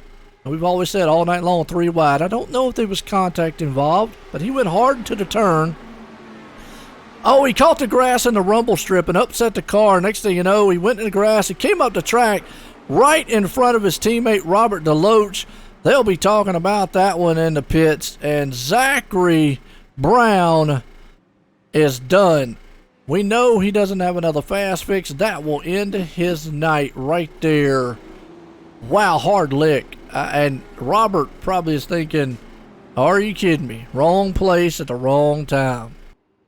And a teammate, no less. Oh, that's a long, awkward conversation. I've had a few of those conversations before. I've been on the receiving end and the giving end of those conversations, so it's not a fun one to have at all, unfortunately. No, it's not, and like you just said right there, it was a tough one, but Austin Knight, well, he could pull this thing off. Daniel Johnson right there behind him, Andrew Hudson right in third, Steven up the fourth, Lucas up there, in fifth, Mark Stevenson now, his lone teammate who has been fast all night with him, Zachary. Now Mark's got to go, And Rob Powers right behind him. Rob's going, man, can we get up front now? It's going to be a one-on-one between me and Mark if I can. So he ain't got no help now. I'm good. You're right. Well, I am happy. I do have some happier reporting to do. Eat the cake? The cake is all set. No, I can't eat it. But it is all fully frosted, so I need to go put this back in the kitchen before I do eat it. So well, I will return momentarily. I told you cut a piece and make it Pac-Man. All right, Jeff's gonna take the cake to the kitchen. We're gonna put the cake on this one and the icing on this race here tonight, so to speak, as Austin's out front. Daniel's there in second, Andrew's in third, Steven up the fourth, Lucas there in fifth. It has been a good one. I say, go Lucas, go Wolfpack. There you go. Papa Smurf. All right, well, Papa Smurf out there. He pulling for Austin. You're pulling for Lucas. I'm trying to remember how to say his last name. Palesso. I can't get the Italian thing back. Let me go find where he put the X by. There it is. Palesso. Yeah, Palesso. There we go. Palesso. Yeah, something. We're close. Try, Sergio. I'm trying. Andrew sitting in second, or third. Steven up to fourth. Lucas right there in fifth. So don't count Mark and Rob, or don't count any of these guys. It's going to be interesting to see who gets this one here. That's when they go back green. Be right about 15 to go.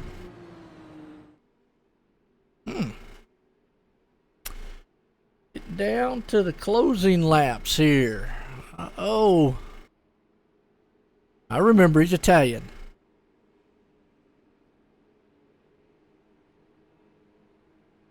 So with some oomph.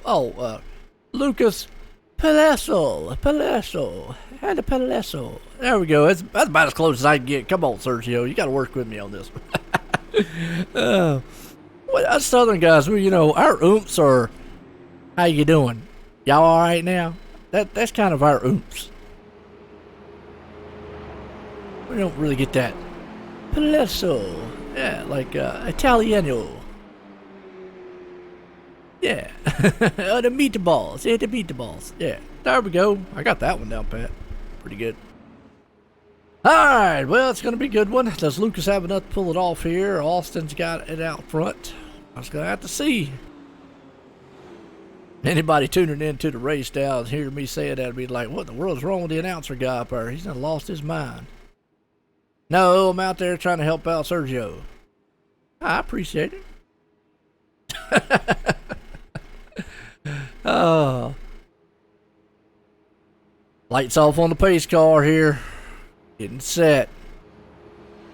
I'm going to have about 16 to go in this one. You know these guys. Much craziness. They've been racing all race long. They're definitely going to finish this one out crazy. No, Jeff, he's probably in there right now. He's probably eating a cake. That's what he's doing. He stole a piece of it.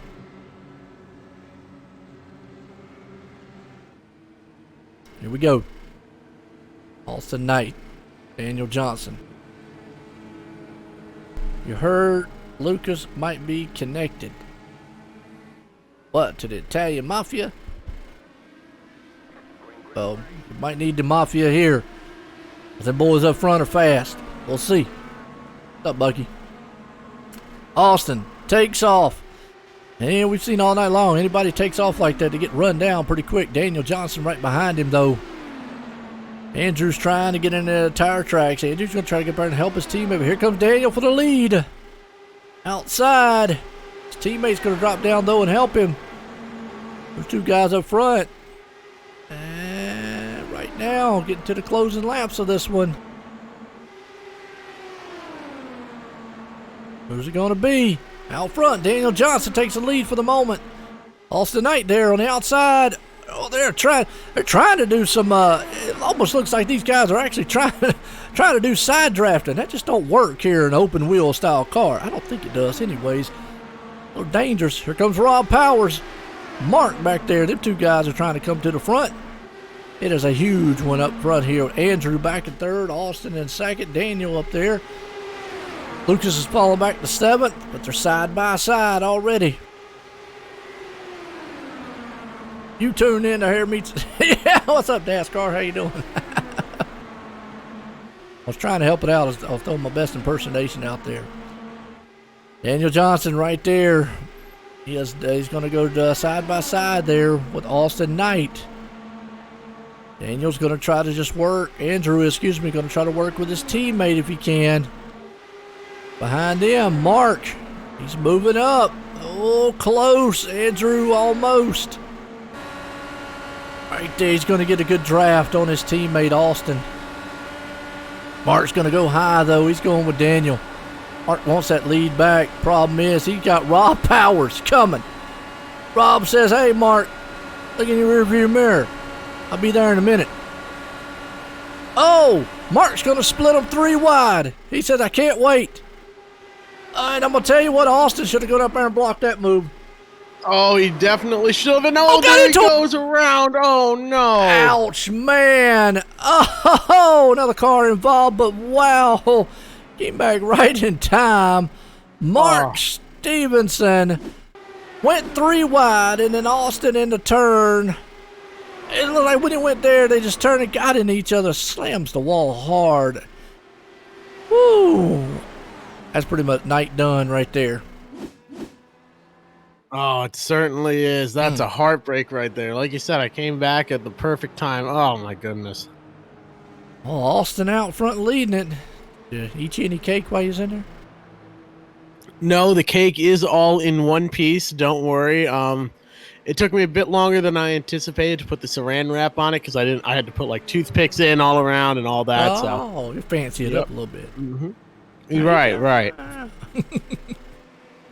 Well, Austin is determined to win this thing, and Daniel's there in second. Andrew's up in third. Rob Powers there in fourth. Rob's going, all race long. I've had to worry about Zach and Mark, and now both of them have been taken out of the race.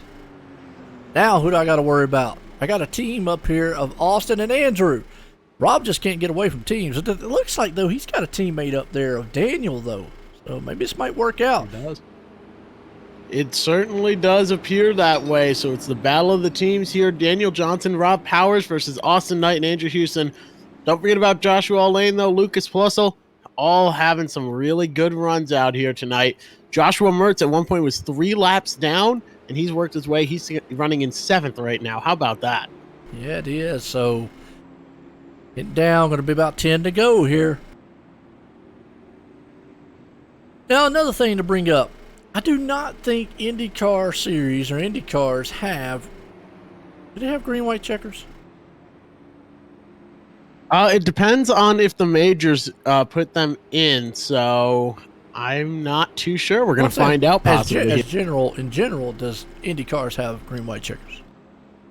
I'm not sure. I think so. I believe so. All right. Well, I'll tell you what, one of these experts out here, Sergio or somebody out there, knows the IndyCar leagues very well. Not sure if the major series in particular, but I'm talking about like real life. Do they have green, white? I imagine they do. But I don't want to say if they do or not. If so, if they have it, then you got to keep that in the back of your mind. We could have that too here at the end. I know the green, white checker was implemented with the NASCAR series here on majors. So I'm going to say that it is here. Maybe somebody, because that's a good question. I didn't even ask that one. What kind of cake is in the booth? I don't have no cake. Jeff over here making the cake. His mama's birthday is in 15 minutes. That it is. She's turning 25 tomorrow. So you sound pretty good for somebody that's 2. Yeah, I know. Isn't it great? Yeah. Yeah, it's a vanilla cake with vanilla frosting. So it's going to be really good tomorrow. Maybe I'll submit that to iRacing Top 10, or maybe I don't know if that's Top 10 or not Top 10. I'm calling a race. I'm calling a race here. I'm frosting a cake, and I'm having a great time doing it. Hey, I'll tell you what, you got to do something to make it interesting. NASCAR says no. I'm telling you, he's got his crystal ball out there. IndyCar has no green, white checker, so that might actually answer a question. I don't think the majors, if they go real at the side of real racing, then they probably would not put it in here if they don't have it. And Adam out there says, time for Josh to let it hang out. You're right. I mean, Joshua needs to, because Austin, Daniel, Andrew, and Rob, those guys have been fast. Don't count out Lucas up there, too. And all these guys have been quick all night long. We're good. Like I said, we're going to be on that 10 lap mark here. Actually, less than 10. Go time. That it is. Go time is coming soon for these drivers here. I'm excited for it. We've seen some great racing all night. The lights on the pace car are out. Next time around, they're going to be running under the green flag here, taking the green flag again. It's going to be 10 laps to go. So if there is no green, white checkered, here's the 2 scenarios that could play out. because on iRacing, it takes so long, and usually the laps are so long. I always used to say if it's 5 or less and a caution comes out, it's usually over with at that point, because they usually don't get back under green. Now, it might be about 4 or less on this, depending on if anybody doesn't go. So keep that in mind if there is no green, white, checkered, that a caution could fly here within the next 5 or 6 laps, and this thing could be over with and not go the whole 10 lap mark. Very, very easily can be done.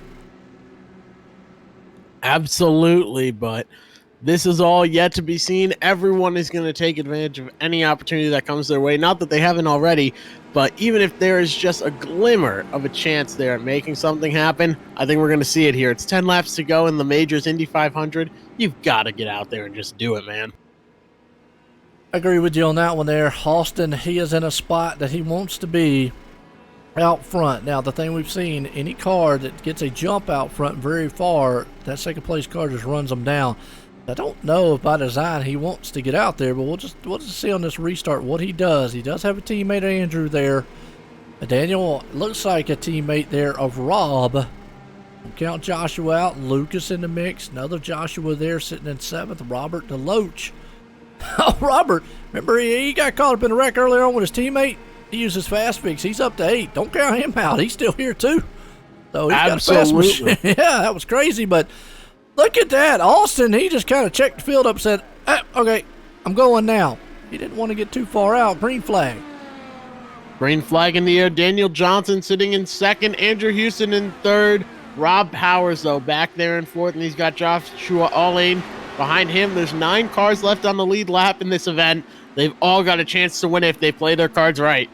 Yeah, they got plenty of time here. Less than 10 to go here. Right up front, Austin, he's got a run. Here comes Daniel on the inside. He got that draft. They'll go side by side, but that's going to let the teammate there of Andrew get up to him.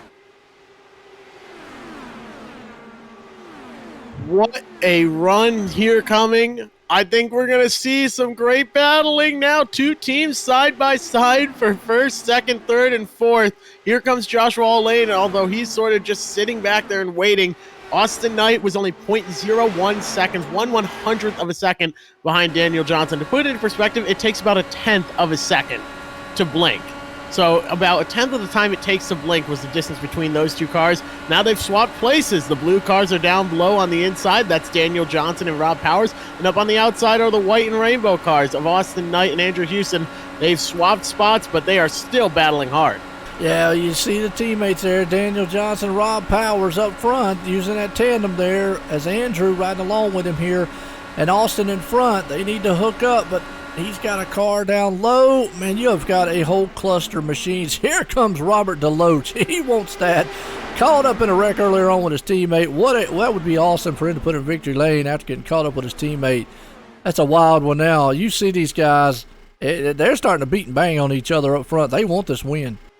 Oh, they all want this win, and I think teams are about to go out the window here shortly. Any restart with 5 or less to go, that's it. I mean, any caution with 5 or less to go, that's it.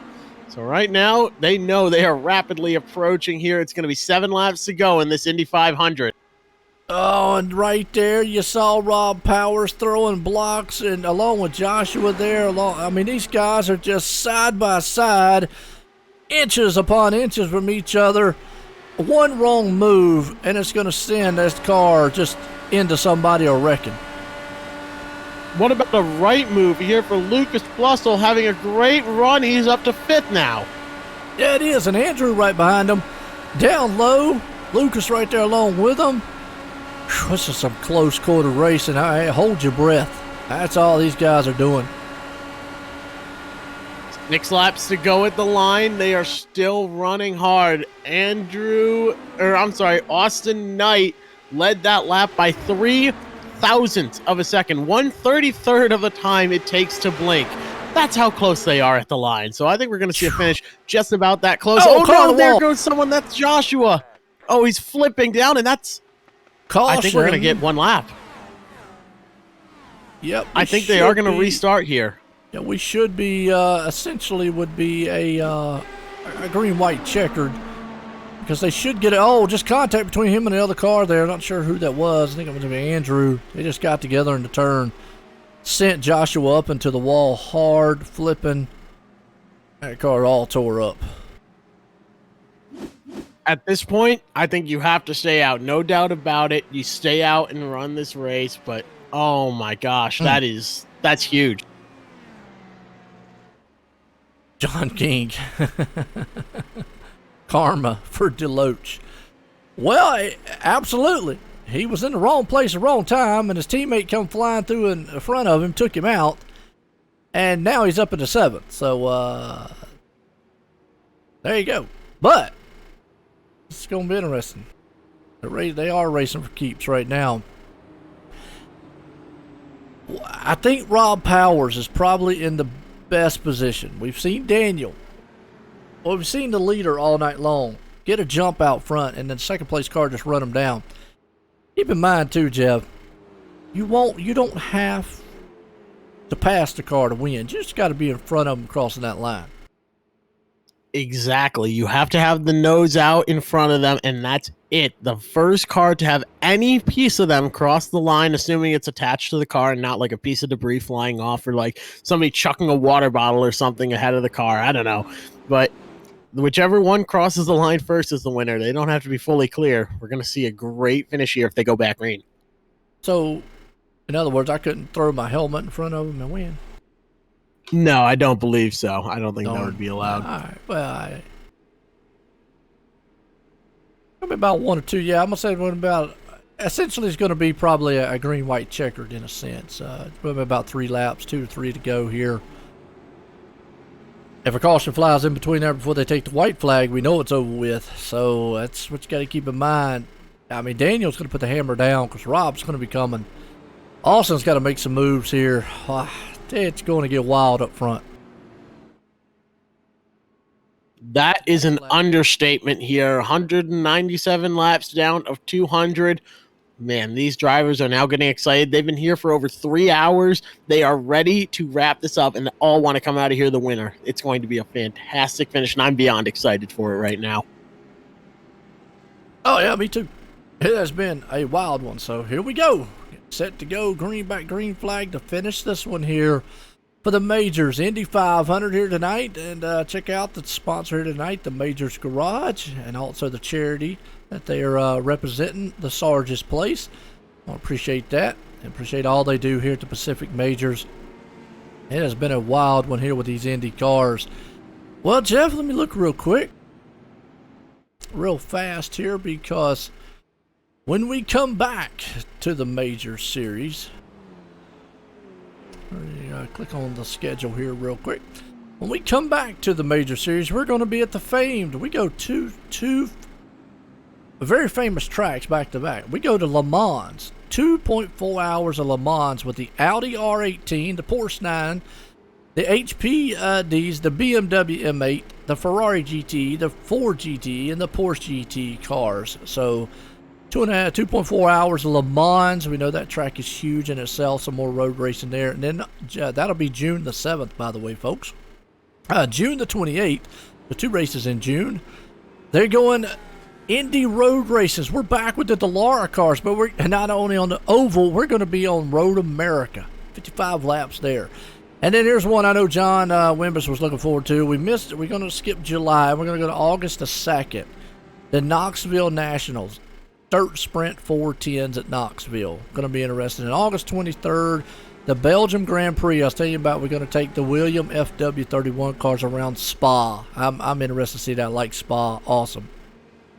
On September 13th, we got the Silver Crown, Lucas, Uzak, midgets there, Silver Crown cars.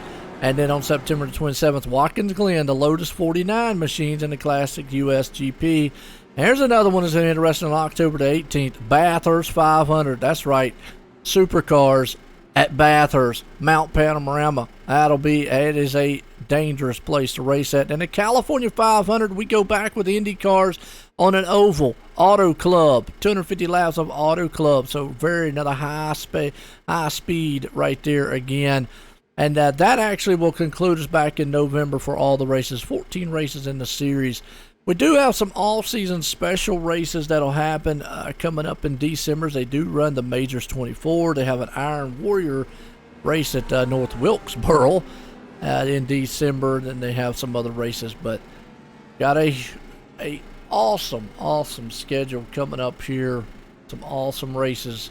It'll be interesting to see. It certainly will, but something even cooler to see here. The lights on the pace car are off, and it's about to come off a turn 4 here. It's going to be about 2 laps to go. A green-white checkered finish here. My gosh, this is going to be absolutely wild. So hopefully we can finish this race under green. Daniel Johnson, Rob Powers leading the way. Austin Knight, Stephen Paulson sits in 4th. Andrew Houston in 5th. Wow, though. Daniel Johnson with a great start out front. Rob Powers sits in 2nd, but you have to keep in mind the big run comes on the backstretch here. Who's going to get a good run and make a shot at the lead here on the last lap?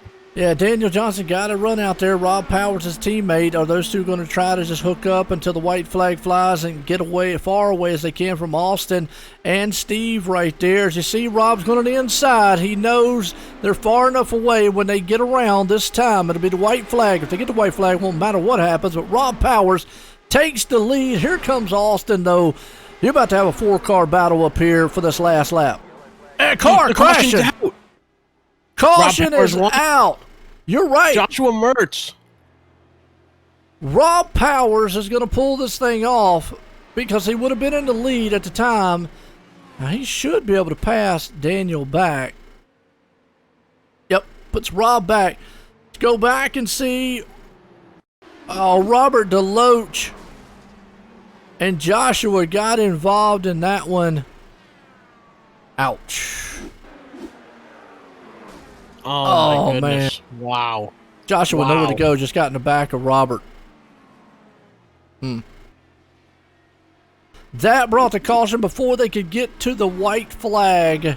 We'll put an end to this one. Rob Powers is going to win it. Daniel Johnson's going to come in 2nd. Austin Knight will end up in 3rd here tonight.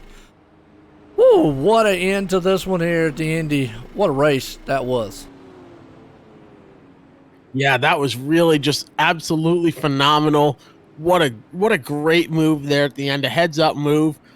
I mean, I'm sure his teammate isn't happy with him, but at the same time, he knew there was a chance of that caution coming out, and it worked out well for him there. Had to do what you got to do. I mean, that's the biggest thing, and Rob Powers made the move of the race around his teammate, had to run, and Daniel Johnson's going to come home in 2nd. Austin right there in 3rd. All he has to do is pretty much just cross the line at this point here. It's going to be done as Rob Powers is going to pull off the Indy 500 race here. And Quinn out there says, heck yeah, what a run. And old Savvy, yep, Austin Knight pulls off a 3rd here. What a finish to this one. We're also getting word Andrew Houston was disqualified based on incident points from that as well. That's a heartbreak there. Very unfortunate. Yeah, I hate to see that on his end, but sometimes, man, you come out of them. Well, let's go back. We're going to get a word in with a lot of these guys here tonight. What a finish to this one here. The major series tonight. Gotta love it. Let's see if we can't get some of these guys in the interview booth here. Waiting for them to jump up here. Usually takes them a minute here, but while we're waiting, we'll throw up the results order also. But Jeff, it was a crazy one. What a wild race here tonight. Yeah, that's an understatement. What a wild race. There was a lot of green flag runs. We saw some green flag pit stops even. A really great run all around, but it all came down to teammates and having good friends out there. Rob Powers, Daniel Johnson, teammates finished 1 and 2. Austin Knight finishes 3rd after his teammate was involved in that wreck there towards the end. But wow, yeah, teammates were the story of the night. Being able to control the runs and control where other people could try and pass you was ultimately the key here, and Rob Powers comes out your winner after 500 miles here at Indianapolis Motor Speedway. He does. And we're still sitting, waiting to see if we can't get a word in with some of these guys here. We'll give them a few. And just to jump up, folks, I hope you enjoyed that one. That was, like I said, just a wild one here. Tiring there. So, yeah, Andrew getting DQ'd there. Hate to see it, but good run by Austin, like we said. And then Rob Powers pulling this thing off of Daniel Johnson. All of them. Give him a few seconds more here, and See, sometimes I got to get out their car. Well, I got to get them in here first, so gotta get top 3 in here if they come in here. Sometimes they do, sometimes they don't. Sometimes they forget. They don't jump into the Discord, so. Well, Jeff, what you think about this race? I thought it was a great time. I'm glad I got the chance to jump in and do it, but absolutely incredible run there. What a way to spend the past 3.5 hours with you, Joe. That was some awesome racing there. I'm glad we got to call it together. Yeah, I'm with you. Like you just said, I mean, it was definitely, and these are just kind of some of the things they show here at the majors. I mean, these races are good. I mean, some of them turn out really well. Sometimes you just get down beating and banging. You just never know what's going to happen. I mean, we had some cautions. We had some teammates racing together, some fuel strategy there. Awesome passing for these guys, and I mean, it was great. But it looks like we do got Austin Knight, our 3rd place guy here. Bring him down here and let's get a word with him, Jeff. Hi. Hello, Austin. It's Jeff up in the booth. You got a copy? I got a loud and clear copy. Well, you started 28th and you finished in 3rd tonight. What was the key to working your way through the field? Because you had to pass a lot of cars to get up there. Well, it's like grocery shopping sometimes. You gotta wait for the mob rush to start at the start. There's obviously going to be a few little eager people up there that's going to take each other out, and you just have to take it cool, take it nicely. Sometimes a little bit of strategy is staying out, and I noticed there's a few groups of cars that were just sitting back there, so I stayed out for that to get the lead on that one restart, and I passed that main group that I was struggling with. And then it was just trying to keep my nose clean, but obviously some teams were trying to make it very hard for us as they were chopping my nose and brake checking me on the short shoots. Well, you survived all the adversity after 500 miles. What was the key to maintaining the lead? Because you were out there running in the lead a few times. What was the key to maintaining the lead? Well, the weather was very helpful for me. It dropped down to about 96 degrees. I had the SDK gaming overlay running for me all the time. I believe that's the same software that y'all use, and I was seeing the weather, and I have this rule and a system where I would just be trimming out the car if it goes a few degrees lower and lower, and I noticed I was already faster on the straights, so I just kept my nose clean on the straights, and they just couldn't catch me until some little antics happened. But I'm not gonna go into whole conspiracy mode. I'm not that crazy. All right, well, who do you have to thank for a 3rd place finish? Well, I gotta thank my mom and my dad, who I believe watched me for the first time on Twitch. Thanks, Mom. Thanks, Dad. My dad walked down into me. He said, I really wanted to see a green flag finish. Thank you to my team, Wolfpack Esports. Thank you, Aaron Roos. Thank you, Andrew Houston. Thank you, Brian Delp. Thank you, Mark Barbanera. And thank you, Alessandro Dalladoni, for making this a very fun race. He was in our voice chat, too, and I gotta say congratulations on him for winning the top split Indy 500 on iRacing Esports Network. I also want to thank Apex Racing TV just for giving me a whole lot of opportunities. I also want to thank my sponsors, Artesian Builds. They are just amazing. Use code AKnight_210 at checkout. Get $100 off any custom PC that you want. And I want to say thank you to Rachel Williams. Well, there you go, Austin. Congratulations on the 3rd place finish. You worked your way up through the field tonight. You ran a great race. Now 500 miles later, congratulations on that 3rd place finish. Yeah, I really have to pee now. Thank you.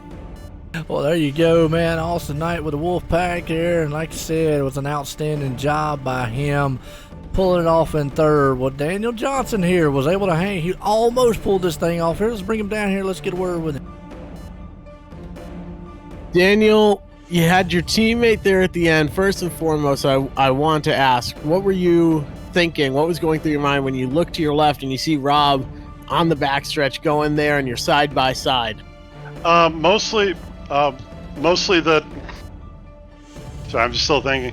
Mostly I was trying to play it for safe the first time around just because I know that the leaders are sitting duck off too. So there's no real reason to fight that one real big. My plan was to come back and fight him on the coming around the second time, and then it was game on, because it's pretty much a given that second place is going to pass first place unless first place gets a huge run. Right. Well, you had some ups and downs throughout the night, but you started in second, you finished in second. What was the key to sort of maintaining position out here tonight? Mostly just being real patient. Like right after that first wreck, took the reset, which you don't want to do, but had to burn it within the first 10 laps, and then it was just pretty much a waiting game. I wasn't even really racing in traffic. I was just mostly trying different things of trying to run the stint long if we went green, taking positions as they're given to me, not really just chipping away at it, not trying to race all the way up to the front in one stint. Right. Well, that sounds like a good strategy, and it looks like it paid off really well for you here with the second place finish. Who do you have to thank? All the Liam Quinn for building the setup and all the guys involved with that. And all the guys at Kinetic, every time we show up to these events, we have a really good setup, and we're always competitive and always seem to be at the sharp end of the field. Well, it sure looks like you were on the sharp end of the field here tonight. Congratulations on that second place finish there, Daniel. You had a great run out there. Thanks, man. Have a great night. There you go, second place man, Daniel Johnson. Good run for him. Well, this teammate here, though, pulled the move off on him on the restart. Rob Powers. Rob, join the booth. Got a copy? Hey, how's it going, guys? Well, I tell you what, take us back to that move there. Did you think you was going to be able to make it around your teammate? I wasn't really thinking about that lap too much. I saw Austin getting a heck of a run coming into 4 there, and so I just decided I was going to cut that last corner tight, and then I figured Dan and I'd just race it out towards the end there and see what happened. Well, definitely out front has been now all night long. We were talking. You had your hands full with old Zach and Mark up front. They were doing a 2-car tandem up there, and I know you didn't have help earlier in the race. If that would have came down, I mean, what was going through your mind to get around those guys? It seemed like he's having some trouble there with them. Well, yeah, they were very dominant when they were in front for sure, and that's why I think they definitely were aggressive to get up to the front, because they knew that their car was great up there. I spent a lot of the time behind them just trying to figure out how to time a big run towards the end, so if I got that chance later, and it just didn't come down to that. Well, absolutely. Yeah, if you go back and watch the replay, you see, I mean, they pretty much got destroyed on the end. Unfortunately there, hate to see that. Would have been interesting there, but nonetheless, you got the race with your teammate. You got somebody out there to help you. Unfortunately, it looked like one of you, I'm going to say Ernie was one of your teammates also. Is that right? Yep. And unfortunately, he got caught up in a wreck earlier on. Y'all were helping. I mean, you pulled this thing off. 500 miles, 200 laps here at Indy. How you feeling afterwards? I'm exhausted. I did a race Friday night too, and I'm tired. I can imagine. I mean, it mentally and physically exhausting out there, but you pulled it off here tonight for the majors. Anybody you want to shout out? I just want to give a big shout out to the Kinetic team, just the support that they give all week, and also the team talent guys in the Indy cars. We put a lot of time in over the weeks getting ready for this race and all the practice sessions, and again Liam for his work on that setup for us in Kinetic. It was amazing. Absolutely, like they just said, another win for the Kinetic guys out there. Y'all definitely have got something going on here. Well, we'll see you next time at Le Mans. It's going to be an interesting race there. But hey, pulled it off here in the Indy cars. Again, congratulations on that win there, Rob. Thanks a lot, guys. All right, there you go. Rob Powers, good win there. And I know the crowd out there wants to talk with Lucas, but I can't talk with him if he's not in here. So, But either way, we're going to leave here because, man, that was an awesome race here tonight. And again, Rob and him pulling it off. And Jeff, I appreciate you tuning in here for myself and everybody. I hope everybody enjoyed it. We're going to leave Indy. Everyone, have a good night.